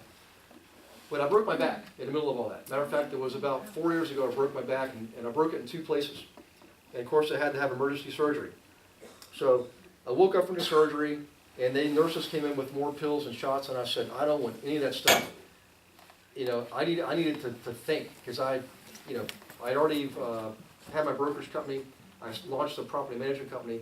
I had 1 daughter in college, and I was feeding a lot of lawyers and putting their kids through college too. So, but it was the first time in my adult life where I was forced to be still and think, and that's when I had my moment. I had my moment, and I realized, you know what, I'm not going to keep doing what I was doing because I wasn't happy, and it cost me. And what I realized is, I like serving other people, I like teaching other people, and I liked helping the investors. So what I did is the next day I woke up, and I worked for 17 hours straight on the phone, lying in bed. I had my phone with me, and I put together 2 deals that day. Now you think that they were owner-occupied deals? No way. They were investor deals. It was the investors that came to the rescue, that helped me survive. Matter of fact, and I use this stuff, everything here I'm going to talk about today, what I did is I had already taught investors, I was already teaching my own agents how to do this, and what I did is I started giving the clients all the stuff in here. Here's the calculators, here's the formulas, here's the data. Go check all these things out, do the drive-bys, and call me when you're done, let me know what you find out, and I'll have another agent, I'll pay him $25 to go open the doors for you. And we didn't, by the way, we do the high percentage shot. When I work with investors, we don't do 100 offers and hopefully 1 sticks. We narrow it down, we narrow the field down using a system to narrow it down and only focus on the top 3 or 5 or 6 properties to look at. And I don't look at them. I don't do the drive-bys, the investors do. And then when they're done, we go look at them together because you have to be there. And at that final 6, we'll pick whatever's left, 1 or 2 or 3, to make offers on. And the batting average is about 2 out of every 3 offers get accepted. That's really good for investing. But here's what happened. Oh, by the way, I have to give you this life lesson because I'd be negligent if I didn't. The last call that night was to my daughter. She was a freshman in college, and she's crying because she couldn't believe how much worse could it get. And I'm like, Annie, I'm actually okay. Matter of fact, I'm happy. Matter of fact, the nurses couldn't believe. They thought I was in denial. This guy doesn't, he's rejecting medicine, all this stuff. But I said, Annie, I just realized something today. Why is it that we have to wait till we're in crisis mode to rise to the occasion? And we've all done it. If you have children and they get injured or a parent falls down, you rise to the occasion, right? You absolutely do. Why can't we do that on any given day? So I decided to put that to practice. And the next day I did the same thing. I didn't get any deals that day, but in about a week I got 6 transactions that week. And I never left my bed. I literally couldn't. I had the potty beside me, and I couldn't walk. Couldn't walk for 3 months. In any case, back to this. So here's what happened. Back the 3rd night in, the doctor came back to visit me again, and he said, the nurses are telling me you're working all the time, and I'm not going to tell you to not work, but he said, I understand you work with investors. I said, absolutely. He said, can you come to my practice and talk to my other doctors in my practice about investing? I said, absolutely. Now, I had to go through therapy, and I had the walker thing like that, but in about 3 months I was able to walk, and then I finally was able to drive. So I went to his practice. It turns out he has the largest neurosurgery practice in the country, Dr. Matt Elkadi from UPMC. He's a chairman emeritus. And I did something that ended up being really smart. I did it on my desktop computer, another easy, almost free thing. I bought this picture for $11 off the internet, and you can get a picture of Philadelphia, probably the same thing. You have to buy the rights to use the picture. And I created this little pamphlet, and I did this for you guys, just stapled it, but I went to a printer and had it put in a plastic sleeve with a plastic binder, And the whole thing cost like $1.35 for them to duplicate. But I wrote a little introductory letter, here's who I am and here's why I'm here. And I put an article in there. You guys don't have to have articles. You can write a note. You can, any transaction you worked on that you thought was really neat, write about it. Any investor group or Acre, RIA, there's a group called DIG around here, Diversified Investor Group. They'll publish it. They're looking for stuff to publish. When I did this, I actually got invited to write more articles. I'm like, what do I write about? You know, I just started writing about stuff, and they put it. Then I got speaking engagements. So in any case, but I did something really smart. I didn't try to sell them anything. I didn't do any high glossy, brochures. I just gave them the listings. I gave all these listings, probably 10 or 12 of them. All these duplexes and 300 appointments that are available at the time in the area. And out of those 30 doctors, 6 of them decided to work with me. I still work with 2 of them today, as a matter of fact. This has been, 4 years ago. So I gave them all this stuff. You guys think that's a good idea? Now, I thought I was a genius. God always has a way to put me in my place. So I thought, I'm really smart. And I went out and I went to another medical practice. And guess what they did? Get out of here, kiddo. They didn't know who I was. Doctors are very tribal. And they're very guarded. They're skeptical. They're so used to people bombarding them with, buy this stock, buy that bond, blah, blah, blah, blah, blah. This retirement. But remember, I'm Irish and Scottish. I didn't want to give up. So what I did was this. I was seeing a chiropractor, and so I went and gave it to the chiropractor. And he said, I love this. And he started investing. His name's Brian, and he's down in Charleston, South. He actually retired from his investments, and he has to set up a practice in Charleston. But I discovered something, and you guys are really lucky because you're close enough to Philadelphia, you can use this. The accounting firm Deloitte & Touche, I hope I pronounced that correctly, has a website called bizjournals.com, B-I-Z. Please write this one down because it's not on the slides. bizjournals.com. You guys liking this stuff? Yes. Yeah, cool. So they publish every year, it's called the Big Book of List. And I have seen Keller Williams offices that actually buy it for the office. Costs about $162, and you can get electronic. I buy it electronically. Here's what they give you. For every field represented in your area, they give you the top 25, everything, architects, beekeepers, chiropractors, dentists, engineers. So I decided I'm going to buy this publication, and I took this. By the way, I started sending it out every month. I'd update it with the listings, because listings would change. And I sent it to the top 25 chiropractors, because I thought one chiropractor worked, why not the others? And here's what I found out, and I would write this down. These are very good groups of people to ask to do business with. Chiropractors are very good. Dentists are very good. Engineers are very good. Teachers are very good. And anybody who owns a decent size, like a plumbing contracting business or an electrical contracting business, and I think I found out why. Chiropractors and dentists, for example, they obviously have the trade. They're what's called an S, a self-employed person, but they're business people. They understand income expense and asset and liability. And a lot of dentists and chiropractors actually own the buildings they practice in. Do you guys know that? And they might rent out like the top floors. They make awesome investors. And they not only had money, they had decent credit, So they didn't want to buy all the junker stuff. They wanted to buy better buildings. And by the way, these last 3 years and still today, you're better off working with guys like that than the other guys, because if you go to a bank and say, a commercial bank, and say, I need a loan for a guy who's buying a 4-unit building that's empty and needs to be remodeled, what's that bank going to say? Get the heck out of here. 10 years ago, they would have jumped all over it. They're starting to loosen up. Matter of fact, when I was in Lake Tahoe last week with Mike and Bob Wells and all those guys, we had a commercial lender there. And I asked him, I said, I bet you guys are really getting hungry now, aren't you? And he said, yes. Banks need to make loans to make money. Particularly, the commercial guys are starving right now. But they're picky. They only want to finance properties that are already up and running, showing a cash flow. So if I buy an occupied property, I start making money on day one. The proration of rents I get on the HUD sheet on day one. The bankers want to see performance. They don't want to hear, I'm going to remodel it in 6 months, I'll have it fully rented. They want to see money today, It's starting to change. Some banks, some lenders, some commercial guys will do the old way, if you have really good credit, you have a good history, okay? But in any case, back to what I was saying. So, let's say you're in an area that does not have this big book of lists, what would you do? Know what I just showed you? Copy off, no, get a phone book. It's alphabetical. Architects, beekeepers. You still make those? Yeah,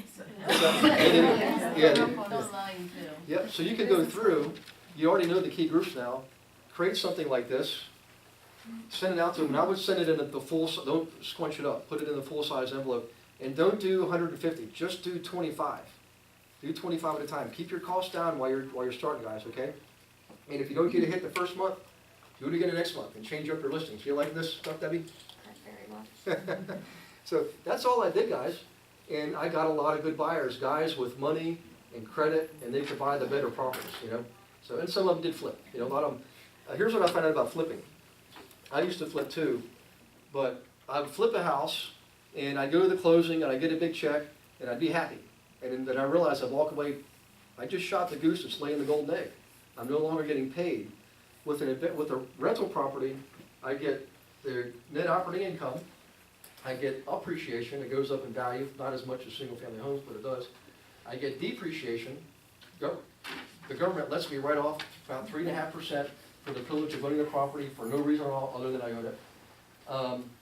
And I get the equity pay down. In other words, the tenants are paying off the mortgage for me. So, do you want the questionnaire just in case? Sure, I'm Okay. sorry. And it just, if you are interested in learning more, then send us, if not, don't worry, there's no pressure, I'm just glad to I help. wish I didn't have to leave, I'm sorry. Listen, go make some money, Yeah.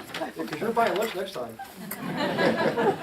So, any case, so that's technique number 2, that's how to get some really good buyers.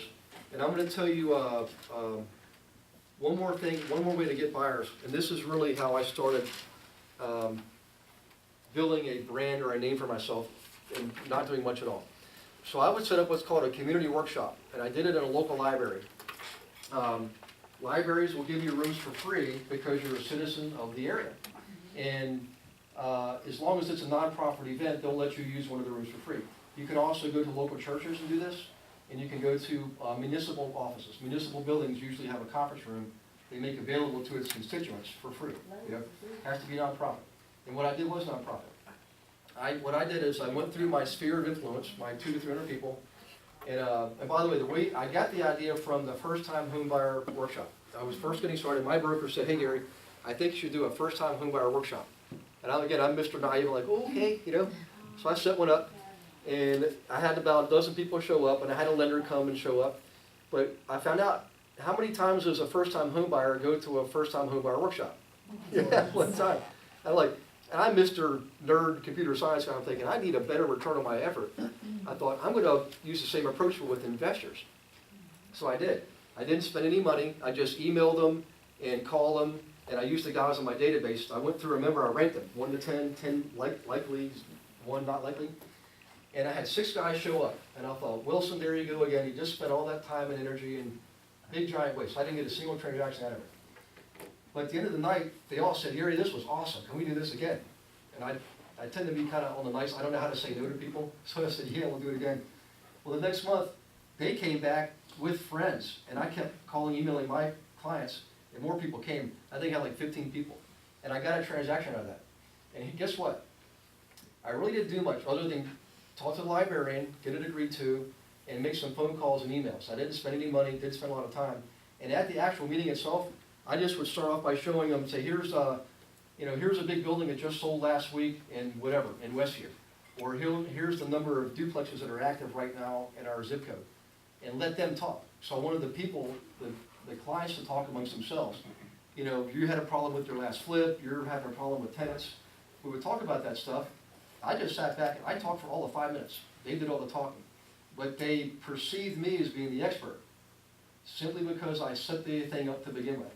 Now it grew, and it grew and it grew, and we got to 78 people, and the library said, you've got to go because you're too big. So then I had to spend money. I went to a hotel and got a reception room for like $200.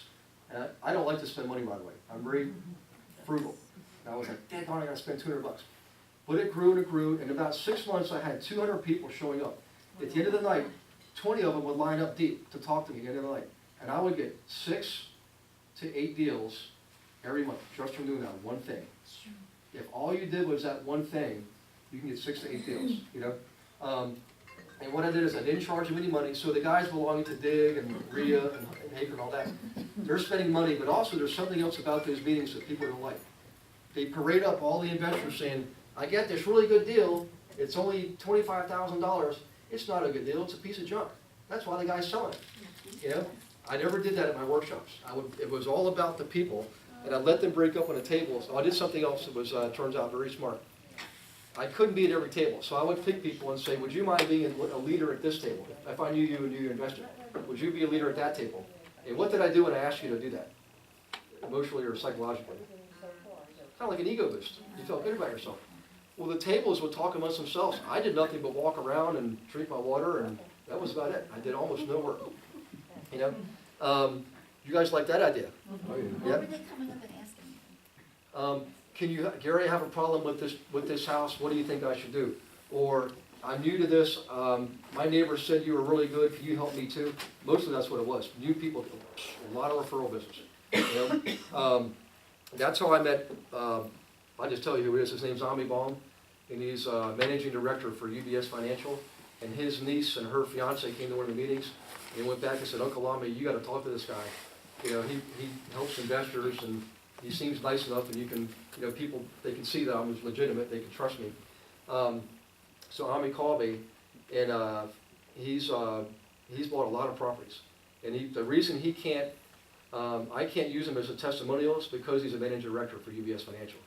They'd crucify him if they thought he was buying real estate, you know. But he introduced me to Mark Lando. And Mark Lando, who here remember the old shoe company, the Athlete's Foot?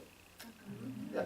They sold out to some French investors in the 80s, and then that became, I forget what shoe company, whatever, Athletic Attic or something like that.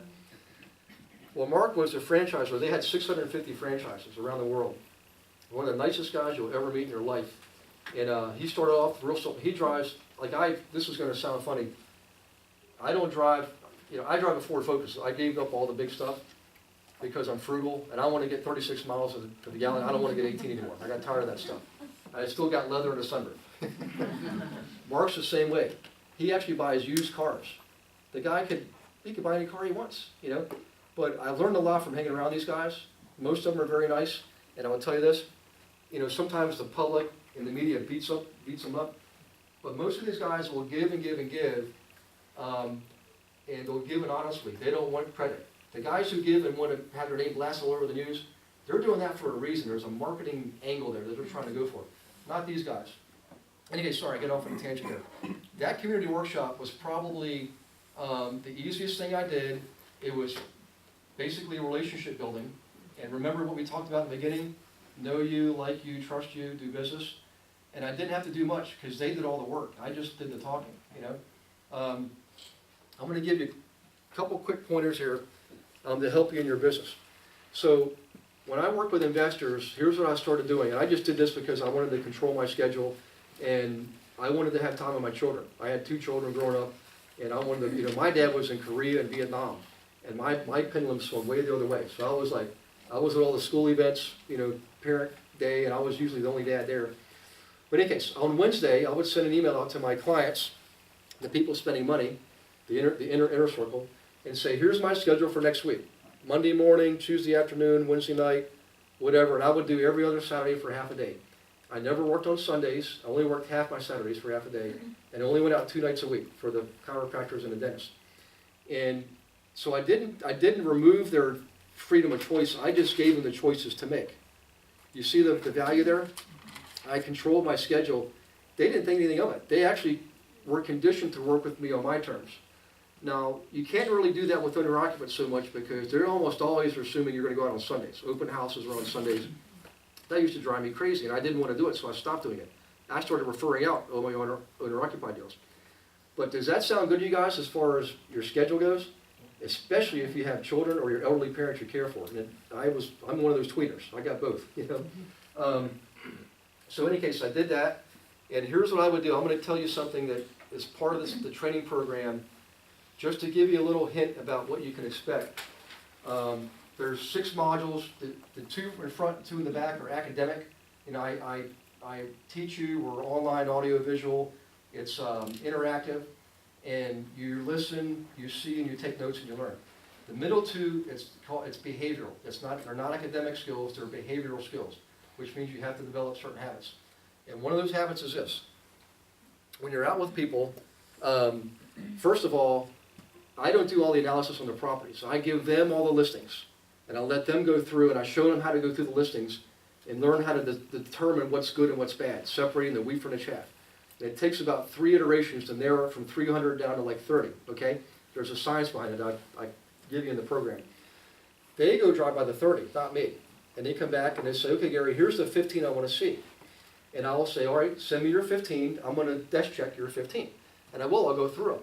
And I'm not going to look at 15 with them, because what's our cranial capacity in around 6 properties is where we stop being able to keep track of properties. It just, everybody says the same thing. It could be 5, could be 7. I think it's 3 or 4.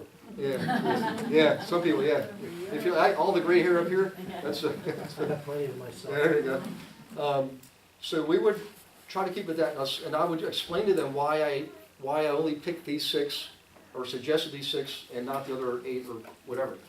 We could keep those off to the side because we might go look at them later. So we go look at the 6, and I did something very valuable at the end of the day. I would never say, hey, that was a great day, call me when you're ready to talk about these. Because what happens when you do that? They never call you. Yep, you just gave control over to them, they're in control, and you just reduce your chance of making a commission by about 50%. So here's what I would do. We'd go through all the listings, and I'd literally pull down my tailgate, because I had a truck at the time, and I'd say, let's compare them, either 2 at a time, side by side, or all 6 together. You know, if there's one property here that you can live without, which one would it be? And you cross it off. You keep doing that until they can't go anymore. And if they did the homework right, and I know that they did because I check it, I know that we're only looking at the absolute 6 best, the best 6 of all 200 or 300. We narrow it down to 1 or 2 or 3, and I'd say, okay, go back, revise your numbers, email them to me, and I'm going to call you at 9 o'clock tonight, and we're going to go over all these. We do that, and then I'd say, okay, I'm going to write up the offer, I'm going to send it to you, it'll be there in about 10 minutes. Send it back to me tonight with your proof of funds and your hand money check, so that I have it and I can send it to the other agent that night or first thing in the morning. The reason I do that is we found the best of the best, and even though we're pretty smart people and we have a good system in place, there are a lot of other people out there, agents and investors, who might not be as smart as you guys, but they're lucky enough to find these properties too. You have to move fast. You can't ever say, oh, we'll get back to it over the weekend. It'll be gone. You gotta move and make your offer, you know? That's one of the biggest reasons why I was able to do 2 transactions a week after week, literally 20 to 30 hours a week. That one technique alone was that's it. I gave you the high level view, there's more to it than that. But when you master that, I promise you, you'll be making more money with less time and less effort, you know? And it doesn't take, you don't have to be really smart or a genius or anything, just, you've got everything. You're actually, who you are is exactly you need to be successful. You've got all the tools, you've got all the resources already available to you, you know? You just simply have to put one foot in front of the other. Matter of fact, who here's ever heard of a guy named John Maxwell? I love that guy. He's a former preacher. At one point I thought I was going to be a preacher. But there's a quote, I went to see him at Mega Camp in 2012 when he spoke there. It was awesome. That's when I bought this book. Because I remember thinking, wow, this guy must be pretty straight up. He's actually telling us he failed a lot. Because I remember I was my own worst critic. Why is everything I do, so much of it, such a struggle? Well, the reality is everybody else is the same way. People who succeed to what you might perceive as being high levels, it probably was not all that easy. They probably went through a lot of school of hard knocks. So in any case, I like the title. I read through it. There's a quote here from Conrad Hilton from Hilton Hotels. You know, the guy whose grandchildren are out ruining the family name. Success seems to be connected with action. Successful people take action. And I know it sounds obvious, but it's one of those, I call it one of the truths that's hiding in plain sight. You know, I can teach you how to build wealth and income, but I can't make you do this stuff. I hope that today you guys will walk away with the stuff in the beginning, like how you actually, where you focus your energy on. And the second part was, how do you maybe get a couple listings and maybe get a couple buyers? Just do one of those things, you know, tie it together and see what kind of success you have. Does that sound fair? You guys excited? Yes.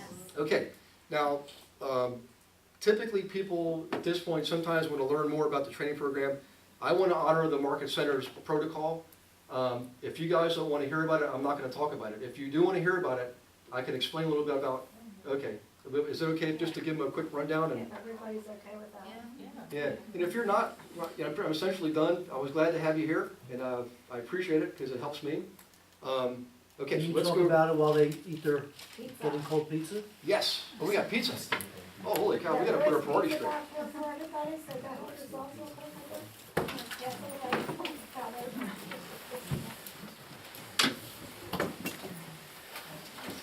Yeah, pizza's always number one.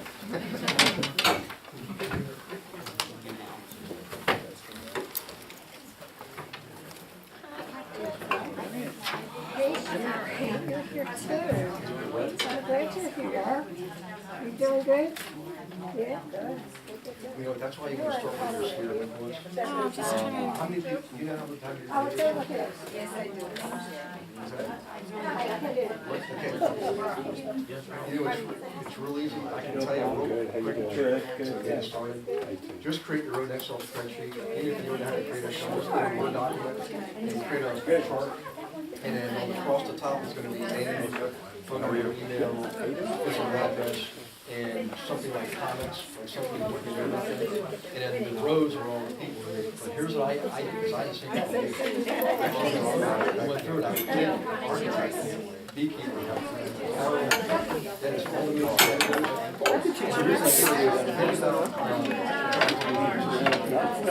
when you meet somebody new, it's usually the second thing. So we associate people with what they do. That's why I use that category vocation to identify people. And I went from 20 people to 280, you know? And I just, what I did is I'm kind of old fashioned, so I hammered it in first. Then I went and typed.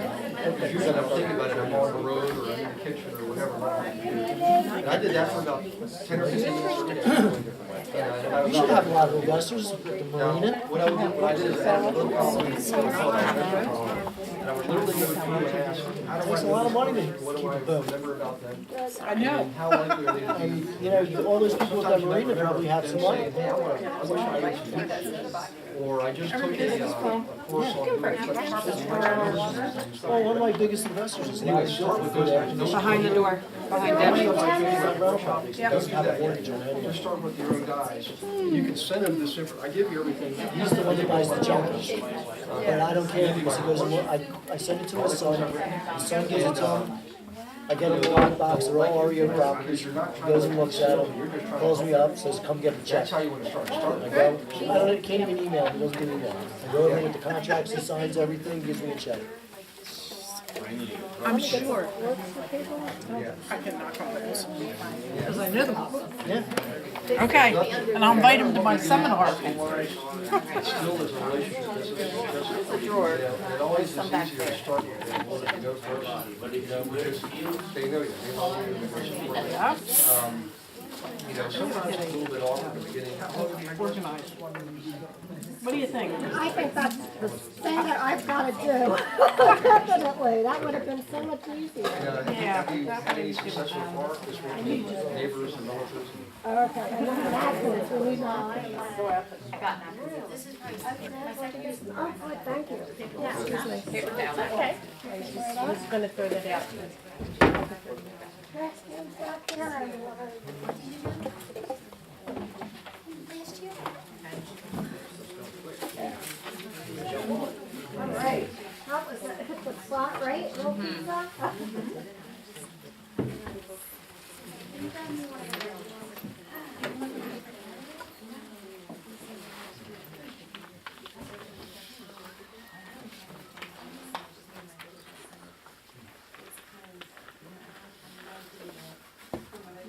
Yeah, that's okay. It's better to be, have an I and S. Yeah. Yep. I'm gonna, if you know, I'm gonna share with everybody. Hey guys, while you're getting your pizza, what's your first name? Debbie? I just was sharing with Debbie a technique I used when I first got my license of how to build my initial sphere of influence, my contact management system. I just went on Word document, created a simple word chart, and the rows were name, phone number, email, physical address, and comments, like what I knew about them. In my first cut at it, I had like 20 people. I thought, well, this is bad. But what I did is actually John Zinsner told me this. He said, get the phone book out, and on the rows, about every 10th row, put a row in there, put in category from the phone book: architect, beekeeper, chiropractor, dentist, engineer. And I went on down like that. And the reason is, if you think about it, when you meet people at a party, for example, what's the second sentence, the second question you ask those people? What do you do? What do you do? So we associate people with what they do. And that helped me tremendously. It was one of the biggest tricks I ever got from John is, if I had the categories and I could identify, I know an accountant, I know a chiropractor, I know a dentist. And I started filling, I did that for about 10 or 15 minutes every day. And after about a week, I had my 200. The goal was to get you to 200 people. And I got to 200 people. And remember, they kept me back in a cold computer room. They didn't allow me to meet people in the bank. So, but keep that in mind if you're just starting off, or if you don't have your own contact management system. Start with that. I even filled it in by hand. I wrote in, and then I typed it in later on. And now it's more sophisticated. I mean, now we've got all kinds of tools. Keller Williams gives you all that stuff to use. And you've got your e-edge. You've got 2 websites they give you automatically. All kinds of marketing. Has everybody here gone online to their own personal website to see all the stuff that's available? It is amazing what Keller Williams gives you. Pretty awesome stuff. So, okay. So in any case, let me see here.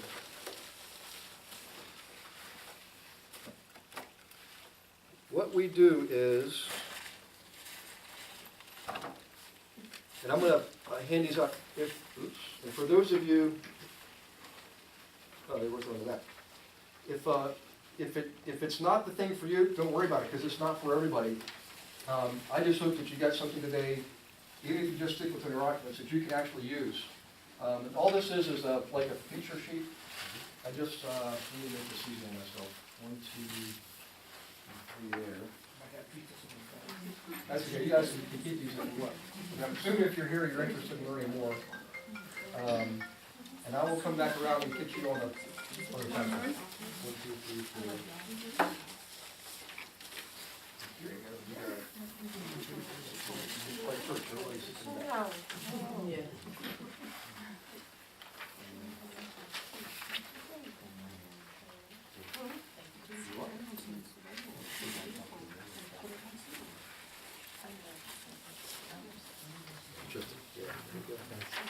And those guys should get one of the back there. Thank you.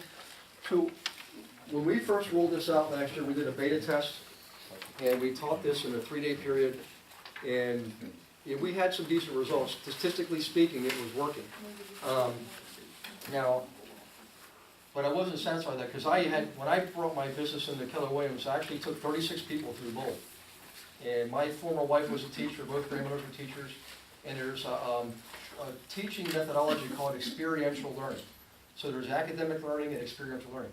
Experiential learning is sort of like on-the-job training. You actually practice what you're learning as you go along.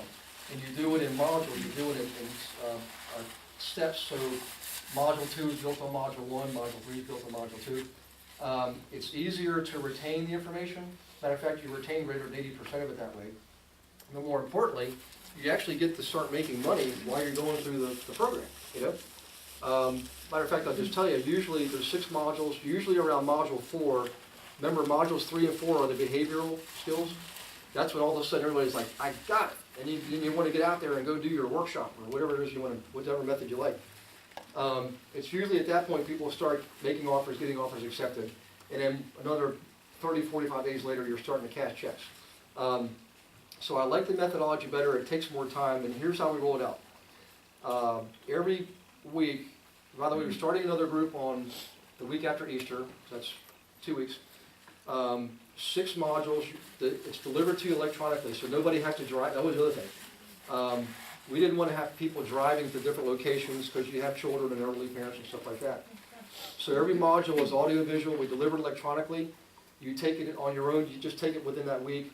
Also during that week, we have a live, I call it a coaching call. It's a training call, and it's actually online also. So it's audio and video. Well, I'll put stuff up on it. I'll give you an example.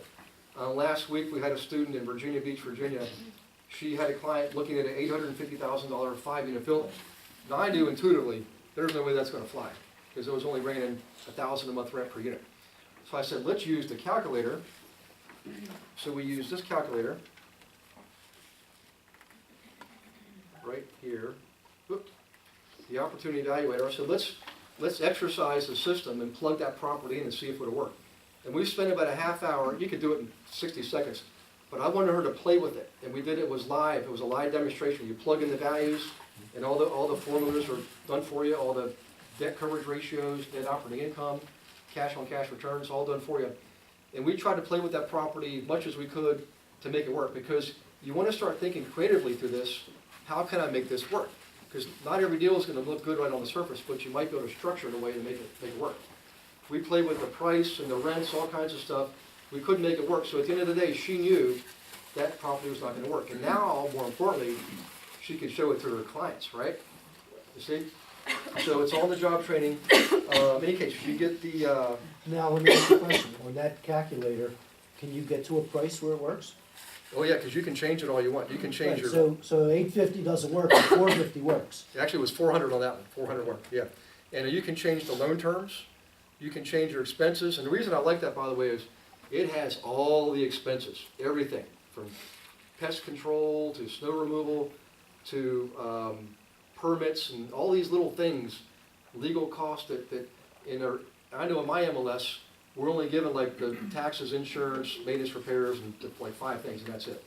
If you evaluate properties based on that alone, your clients can miss too much. Too much detail is missing there, you know? So in any case, so you get the audio-visual modules delivered electronically. The calls, by the way, what we ask is you to try to make at least one per month. We do one a week, but we alternate the night of the week. So next week will be Wednesday night, for example, then it might be Thursday or Tuesday. Again, because I have parents and children too, and I know every night I can't be every Tuesday night. So we alternate that, and we record them. So even if you can't make it, you actually get the recording, the audio-visual recording the next day delivered in your email. So you can listen to it in your car, put it on your phone, listen to it that way. That way you stay up, and let's see here. I give you all the marketing stuff that's in there. I give you all the calculators and spreadsheets. Again, the intention is for you to learn, but more importantly, to give to your clients, for them to use. Because the more they use, the more educated they become, the better, the more successful they'll be, the more successful you'll be. I do give you my contract clauses. You'll like this. You know how investors will say, I want to use these forms. I got them off the internet, right? And they're usually pretty crappy, and our brokers don't like them. Do you like those, Debbie, when you get those? We don't allow them. So here's what I do. I'll say, you know what, we're going to use the PAR form, but I'll take your investor language and I'll put it in an addendum, and we'll attach the addendum to the sales agreement. That way, as a brokerage company, we're doing what we're supposed to be doing. As investors are happy. But anyways, I give you all those clauses I developed over all the years. Okay. You get the email support, and I like that because I'm on the road a lot, and when I'm driving back to Ontario tonight. But every night this week, I was in a different hotel. So when I'm done making my calls for the day, I eat dinner, I'll work or I'll read. But more importantly, I go through all the emails that you guys send in. And I get back to you. And I actually use the emails in the next coaching call. Unless you tell me, hey, Gary, this is confidential, I'll use the examples because other people learn from it. By the way, one really key important point here. The calls there's graduates on the call, people who've been through the program like last year. There's people who were like in module 5 and 6 on the call, and then people who are in module 1 and 2. And here's what we discovered. Let's say you're in module 2, and you're in another group of module 4, and you had a question, you got your answer. All of a sudden, something you just learned in module 2, where you get the what and the how, now all of a sudden you hear the practical application from one of your colleagues, and the why kicks in.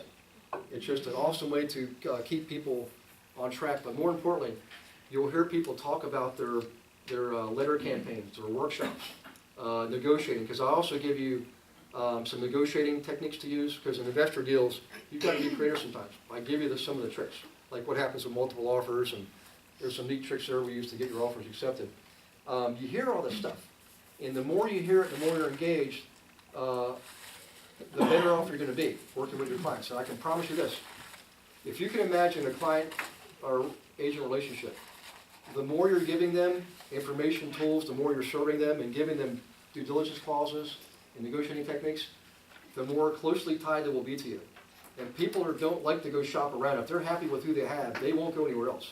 Think about it, you know? Okay, sorry, back to this. Multiple streams of income. There was one more thing I should have showed you. So let me flip through here and I'm gonna keep talking. When I speak to other groups, I go through more of the presentation, but at KW Market Centers, I have a different approach that I take. We instruct, and then if you guys are interested, then later on, we'll talk more. But I call this there's 8 ways you can make money with this. There's actually more, but if you think about traditional agents, typically there's one way they're making money. They're serving owner-occupants. But those agents are at risk when the economy turns, right? In fact, when the recession, do you know we lost half of our agents? We lost half our agents. Keller Williams was the only company that grew through those years. Keller Williams and my company, Wynn Realty. That's why we merged. In any case, if you're working with investors, and I love working with guys buying rentals because that was mostly what I did. But what happens after the guy buying rentals buys about 10 properties? He's going to need something. He's going to need management. And he'll go to you. Now, in most KW offices, we do allow you to take on a few properties on your own because you're underneath the broker's umbrella. But when you get to a certain size, we generally will have you set up your own LLC to separate you from the broker. Different tax ID, you'll have to get your brokers at that point. You can still be with Keller Williams, but we want you to separate your property management division if it's growing like that. Mine grew like crazy. Mine went from like 40 units to 700 units overnight. It was just unbelievable. And by the way, it was all word of mouth. All word of mouth. I didn't spend no money. I talked about working with flippers. I love those guys. But you can see how easy it is to have at least 3 streams of income. And that's very important because when you have 3 streams of income, if something changes economically, generally speaking, you still got 2 streams of income that you can rely on. That's really important. In our lives, being an agent is not easy. When I first got my license, I thought, this is a piece of cake. I don't even know what these people do. Well, now I know what we do. It's hard work. And what I discovered is most of us want our freedom, right? We want to have freedom of our scheduling and freedom to do what we want to do when we want to do it. The challenge is if you also like that steady income like I did, remember I came from a conservative background. I struggled with, when I was investing, I have a bunch of money this month and no money next month. Working with investors, low levels of field, it basically gives you a steady stream of income. So it allows you to have your freedom of an entrepreneur, be an entrepreneur, but have more of a steady cash flow coming in, okay? Investors buy all year long too. They buy in December Yep. when you're starving to death, in January.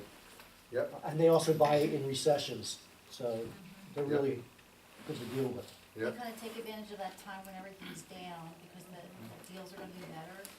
Oh, nothing's selling, so they get better deals. Yeah. Like in December, when properties are sitting on the market, nobody's buying them, they get much better deals.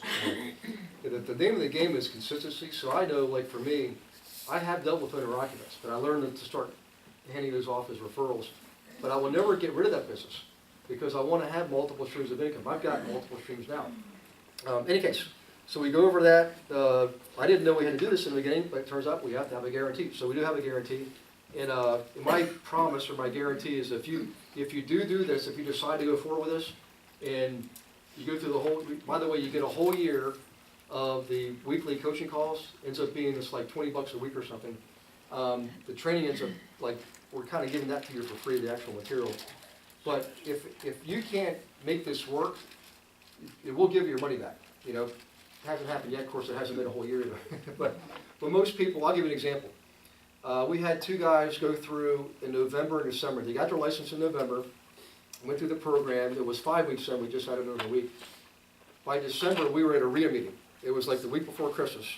And they happened to show up there. I didn't know they were going to be there. I said, well, this is pretty awesome. I was speaking. I get to call on them and say, hey, can you give us a quick, how's it going so far?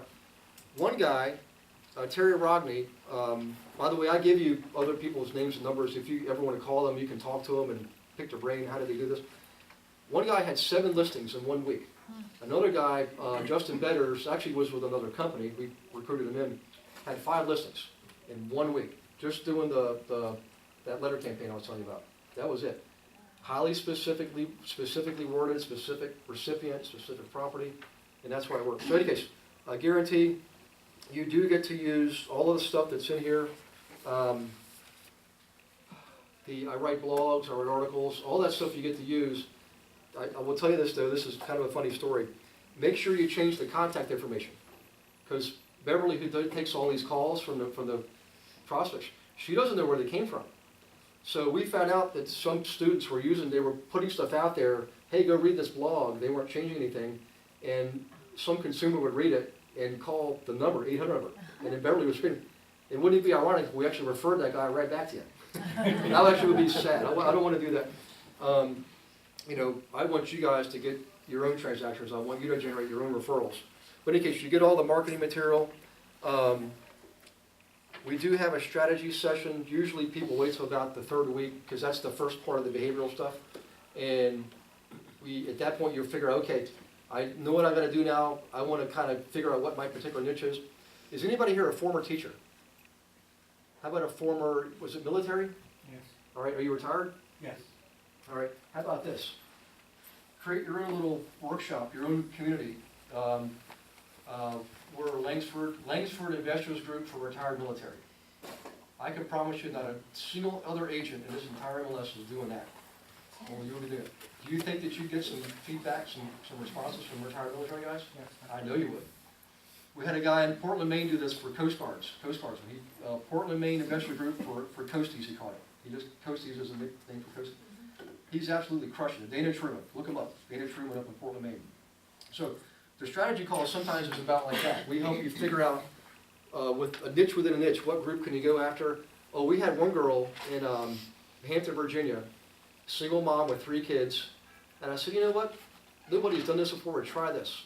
Hampton Investors Group for single moms. Guess what happened? Do you think that there would be some affinity there, some loyalty? Those people stick with her through thick and thin. They help you, now they're babysitting each other's kids. All that, it's amazing. And she's making some good money.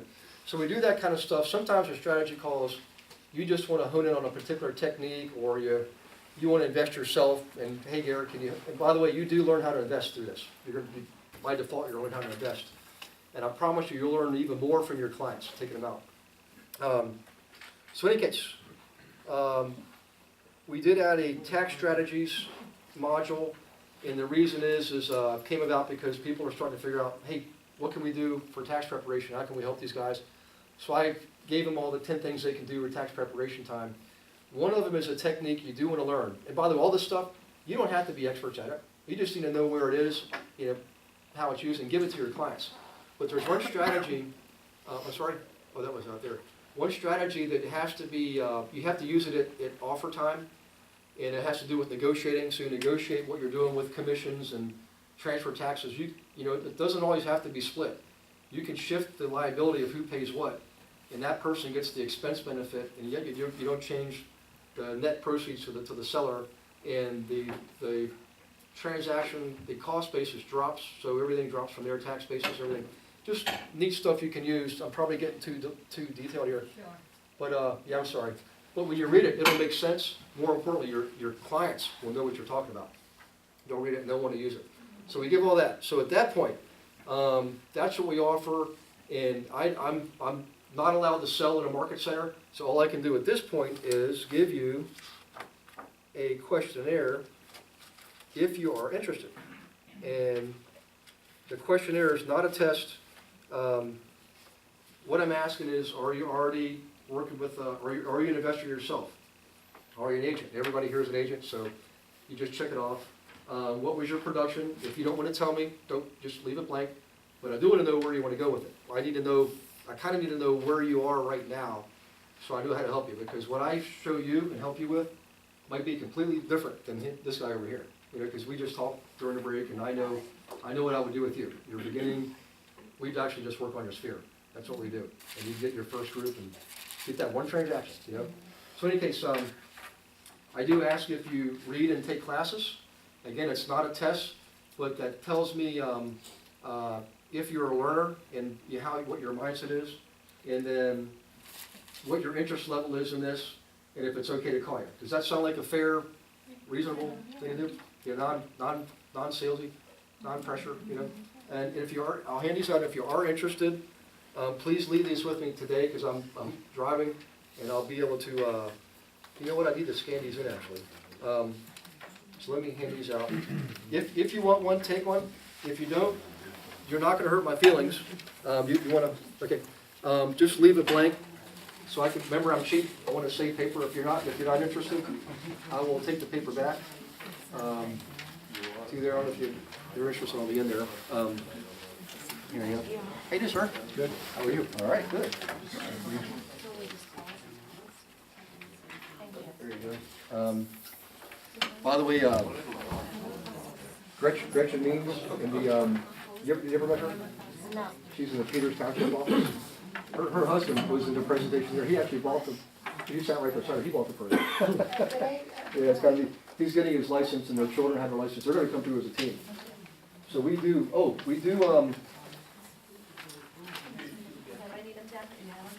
if you guys need more?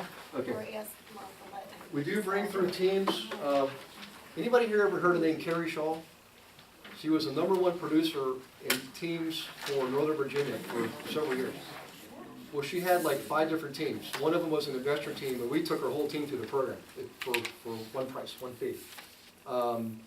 We did add a payment plan. We also added a scholarship program, just like Bold. So is anybody here like brand new licensee? Just got your license? You got anything on the books yet? Okay. What we do, if it's okay with your team leader, you do have to put down a small deposit for the cover materials. But we'll do a generic referral form. So for the first time you cash a check, then you can pay for the balance of the program through your check, just like Bold. Has anybody here taken Bold before? Yeah, that is an awesome program. If you haven't taken it, you won't learn stuff like this, but it really, for you, by the way, it might be an excellent program. It'll help you really build your confidence. And so when you're identifying all these people through Bold, you'll know what to say to them. You'll have the confidence speaking to them. Bold is an awesome program. The first step to Bold is Tuesday. First step to Bold. First step to Bold, Tuesday. Tuesday. Yeah, Tuesday. So if you guys could leave those with me here, and then if you, some people already know they want to do this. If you already know you want to do this, just, oh, I'm sorry, I thought you'd give me another. Just grab me, I'll give you the form for that. Before I leave, I mean, sometimes the Ds are like, I know it, just give it to me now. If not, don't worry, we'll go through the form probably on the call. I'll be in the road today. I may call you Sunday. I think I put under 48 hours tonight, because I'm driving back from Ontario on Sunday. And what we'll do is we'll go through a little bit of a strategy session to see if there's a real good match there, you know. But if you already know right now, just tell me and I'll give you that form and we can take care of that now, you know. Okay, yeah, you're in good shape already. You got it figured out. I think so. Been doing it for 30 years. Good. Hey, you know what? I may want to interview you sometime. I do that. You guys ever heard a guy named Jason Gizzy? He's in the media office. He's just like us. He kills it out there with investors. And I met another guy yesterday in Allentown. I can't remember his name. So I like interviewing you guys, just to show these guys that, yeah, it's not just me. There's probably 2 or 3 of us in any region that are really, really knocking it out of the park. You know? So, okay, I appreciate it. It'll give you a little bit of fame and some notoriety. And, you know, so, yeah. I'm already notorious. Okay. Let's see here. And while you're doing that, if anybody has any questions at all, you know, what time is it anyways? 10 after 1. 20 after 1? 10 after 1. 10 after 1, okay. So what were you thinking of? Moms know about investment group? Gary, Yeah. I was thinking, can you please break down the cost for us? If you want me to, I generally don't do that, but if it's okay, I will. Please do. Okay, so here's the way this works. When we first rolled it out last year, it was $2,000, but we only were getting veterans. We wanted newer people, so we dropped it in half. So it's $1,000, or you can do the payment plan, which is $100 a month for 12 months. The reason we did that is it's like after 50 weeks, it ends up being about $20 a week, and we figure, you know what? If you go to lunch, you're going to spend $20. So we wanted to make it somehow more doable for people? Does that sound like a fair deal? Thank you, yes. Yeah. When we did that, the enrollment literally doubled. So about half the people do the full thing because they want to save $200. And the other half of the people generally do the payment plan. Either way is okay with me. We've got the systems installed to be able to handle it. It is important to, if you think you want to do it, let's make sure we talk, because next week will be a whole different group of people. And if I bring you through close to your own group, it helps a lot, because if you know if you're on a call and, what's your first name? What's your name? Debbie? And Debbie says, I just got my first deal, and you hear that, you know she's in the office. There's something about, it's a pleasant way, it's not a threatening way, it's a pleasant way to hear that another one of your colleagues had just had a, it's like logically it helps. So we notice that, so we try to get people together in groups. What if you wanna start a leader though? You can do that. Yeah. We've had people, we had one girl actually, she came through last July, she was in the beta